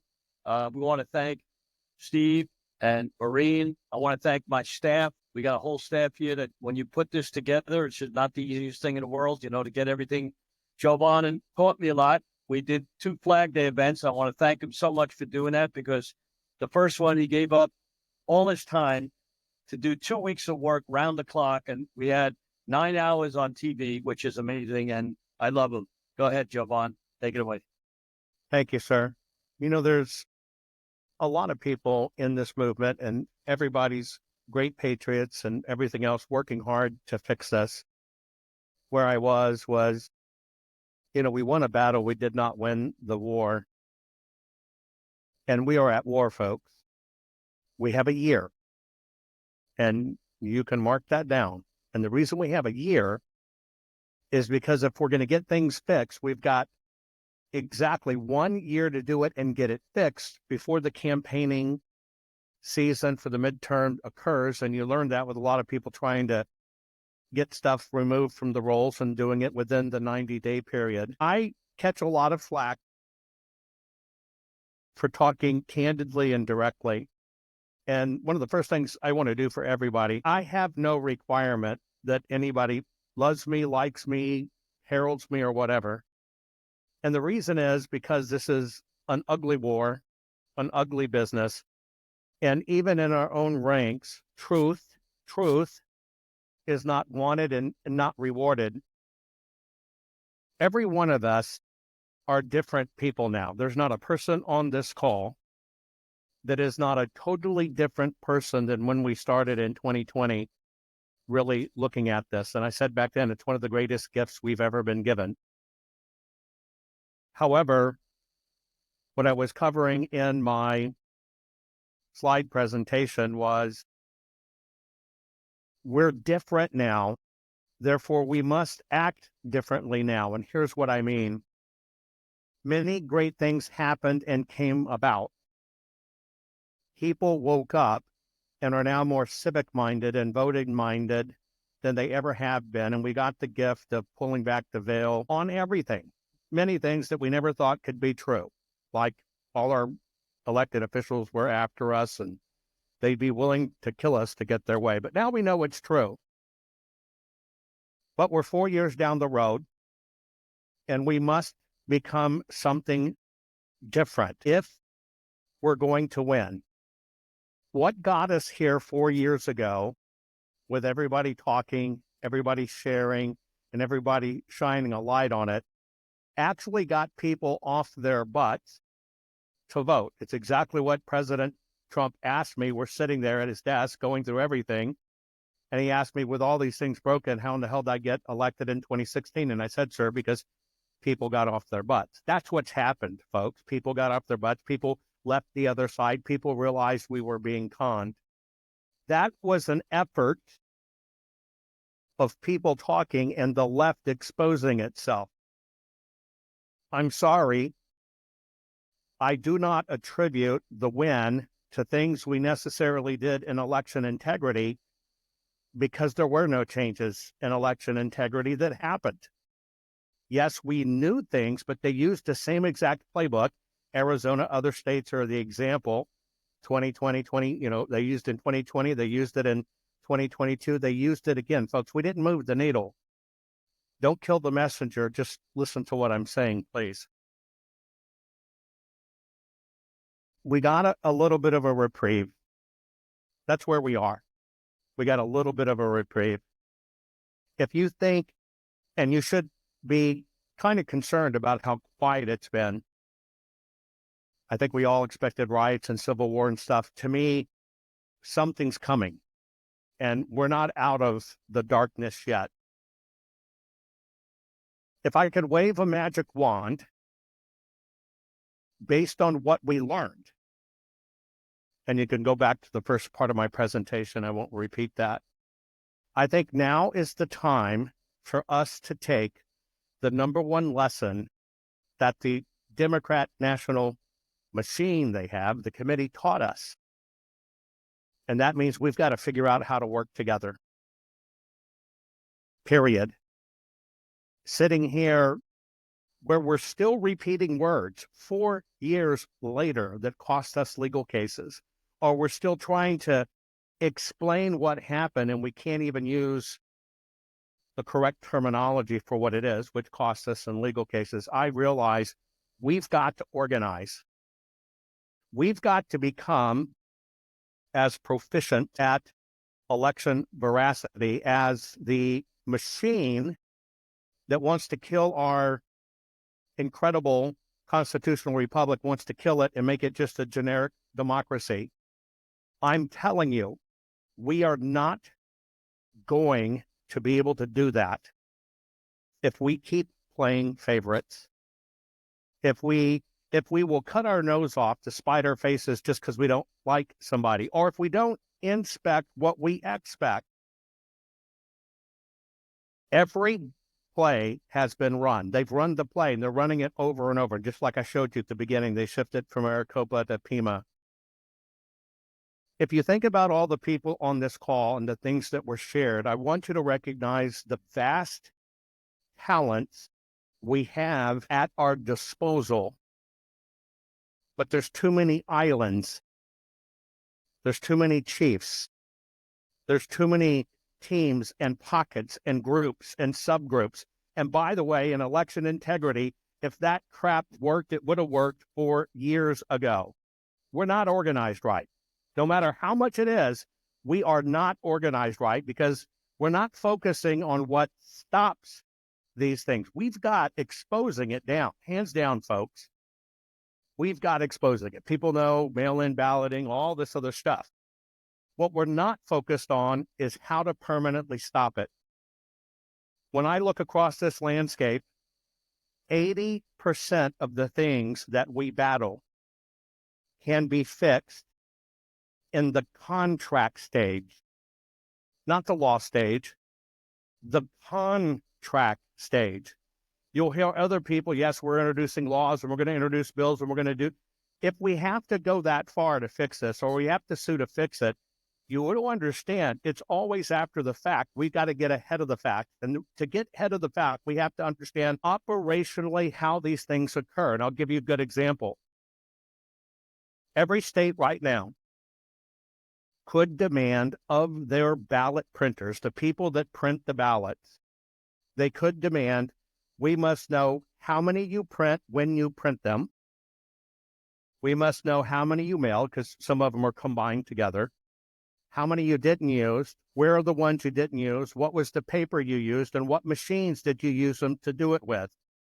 Now, if we just take that one thing, you got to understand, let's just deal with ballots. Between the post office, in and out, between the monies that is exchanged for that postage, in and out, between the printers and mailers of the ballots, in and out, between the paper stock, in and out, between our voter rolls and what came back, we have a complete edit cycle, which means if we just get the information, we have the easiest layup audit of all that does not take any oversight, does not take anybody special with special skills. But the deal is, we don't have it in our contracts. We're not thinking in our contracts, and we let people give us boilerplate contracts. I think the ballot is a contract for finances. You just got bound in this last administration for another $60,000 in your lifetime and your children. It binds us. We better treat it like a bank account, and you better not be a penny over. And so what I'm asking everybody to consider, we got to get really picky about what works, what doesn't work, what's real, what moves the needle. Even though there's some of us that can't even sit at the same table, calling it like it is, we've got to figure out how to sit at the same table. We've got to figure out how to have the same words, the same lexicon, the same dictionary, and we've got to take all these superstars we have, people that are doing really great at freedom of information request, which so many people don't know how to do, people that are really great maybe at drafting a lawsuit or whatever. We've got to push these disciplines down into one very good oiled machine. The reason I showed those groups is we possess all of this. We just don't possess the will and the willpower to everybody get on the same team. Sure, we have calls. That's great. It's nice to have calls and see faces behind it. Gives you a chance to see some people out here, and maybe you can dispel some of the mess. But regardless, we're on the same team. This team needs to come together. This team needs to get serious about winning. We need to move as one organization. We need to talk as one organization, not half a dozen 501c3s and 20, 30, 40, 50 initiatives. And I'm saying it is with that hyper focus and truly dividing up our skill sets and coming together well-oiled like the DNC, we will be able to win this. We are not going to be able to win this no matter what we're up against if we continue operating like we're operating. Why? Look at who just went in as speaker. The whole system wants it their way. We are the people that know how to fix it. But you don't fix it just through legislation or only waiting for legislation. That's playing by their rules when a lot of this could be fixed by contracts. And by the way, what's the worst case when your state sends a contract amendment out to your ballot printer or your legislators block it? Well, you're exposing them for what they are. I suggest everybody figures out how to really come to the table with expertise and find your role. You might be that influencer and public communicator, and that's a great thing, and it's needed. You're the new media that replaces the media machine that the DNC had. We got to have our own media machine. You might be that great tech person. You might be that great freedom of information request, but everybody can't be everything. But we do have every piece. We do have great skills and expertise. We've got to find a way to make peace and come together, or we're just not going to have a country to fight for. That's all I'm asking people to consider. The myths, the crap, got to stop. All that is too petty for our great nation to have our little cliques and our little fiefdoms. We got one thing to worry about, and that's keeping the United States of America. We got the breather, we got Trump in. But I say we're only going to be as good as him. He's only going to be as good as us. We got 1 year, and we have to pay attention to that, not squander it. Thank you. Thank you very much, Jovan. You're the king of election security, or whatever you want to call it. Like, we appreciate that. And everybody in the chat is chatting about you, along with people from all over the world, actually. We got chats going on every place. I'm not sure if we got on yours, but we want everybody to bring this information out and bring it to us. I know Terry Raposa's on here. He gives me information all the time. Dan Schultz, Precinct Strategy, Sam Anthony, Your News, Norm from TotalNews.com. These are all people that are helping us, and they do a wonderful job. Many of these people do it for free. And, we got Paul Bodine on, who helped me out in Nevada. And, we try to bring people out and give their names out because they don't get on TV all the time. And I'm lucky, and you're lucky to get on shows and stuff. So let's bring them all on. Our next one is Monday, the 25th. If you don't come on, have a great Thanksgiving. Raj, you there? You want to round us up? By the way, thank you for everybody who bought shirts. I don't basically own the company anymore. I gave it to my son because I'm an old man. And even though I kept a little bit so it doesn't throw me out of here. An old man who works everybody to shame. Everybody should work like you at 80 plus. So we got to buy www.theflagshirt.com, light it up, or that helps my son. So, I got to keep him in good shape. Even though he doesn't work like me as far as politics, he works more for, selling and getting it done. So we thank everybody for coming on. This is an unbelievable call. The people that have come on, from Bannon to Jovan to everybody that came on, and Raj and I work very hard. Raj does a phenomenal job getting me people, puts this on. It takes a lot of people to do this. I mean, everybody thinks it's easy. Just regulating the time when everybody comes on is a nightmare, because just like General Flynn couldn't come on at the right time.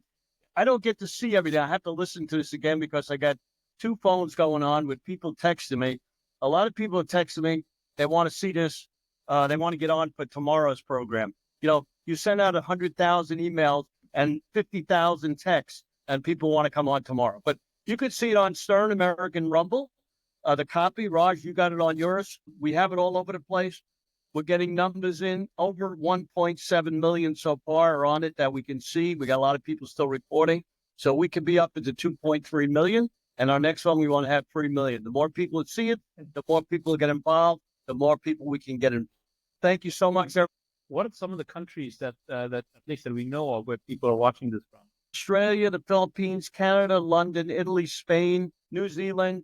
That's so far reported in. I have to wait for some of the people to tell me.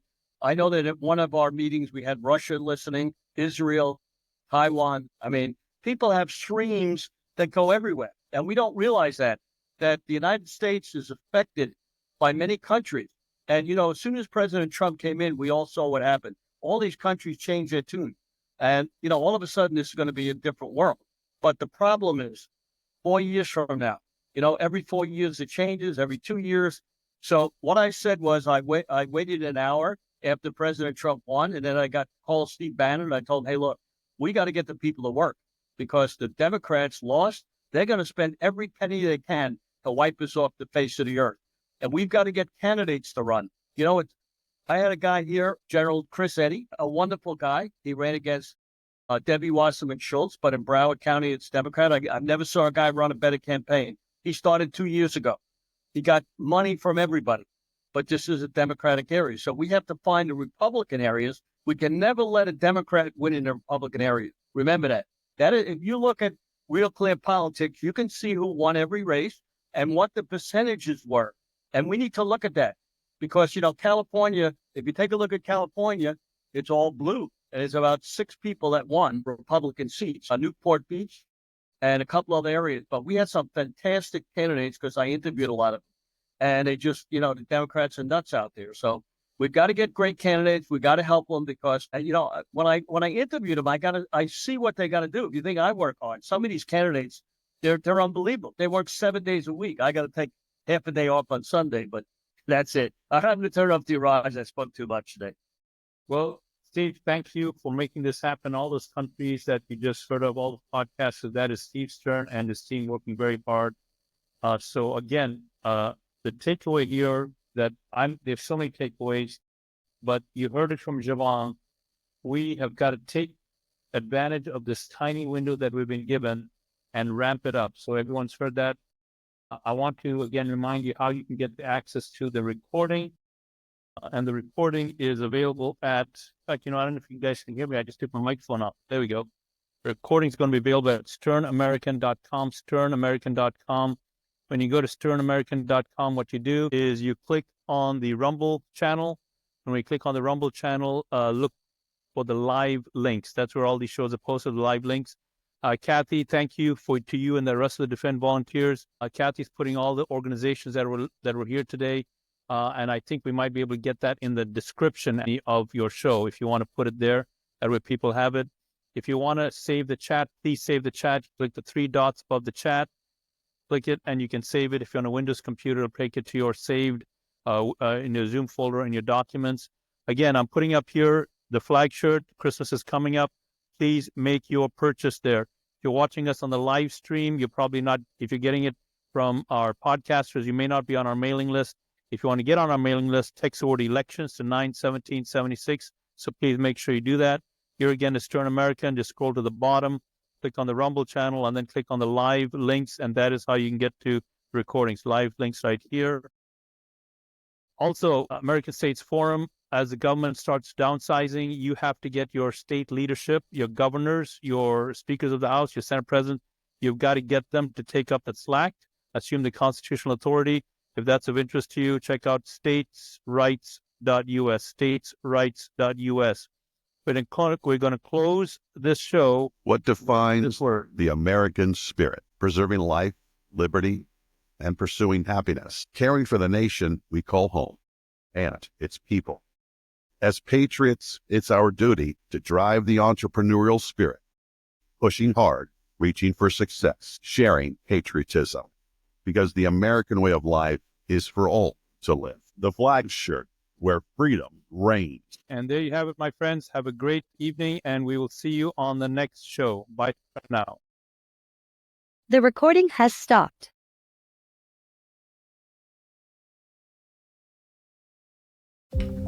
I'm excited to share a fantastic opportunity for State of Freedom listeners who are interested in investing in precious metals or even starting a home-based business in the precious metals industry. Metal Stacks is a precious metals collectors club where you can buy your metals at the best prices on the market, actual dealer cost. They are beating the big sites. They have no credit card fees and no minimums. If you're just interested in purchasing metals at a great price, visit metalstacks.com/dwalker. Get to shopping, that helps me out. I get the commission. You can also refer people to Metal Stacks for an additional income. If you're interested in learning about the referral business aspect of Metal Stacks, email me directly at Danielle@freedomstate.us for more information.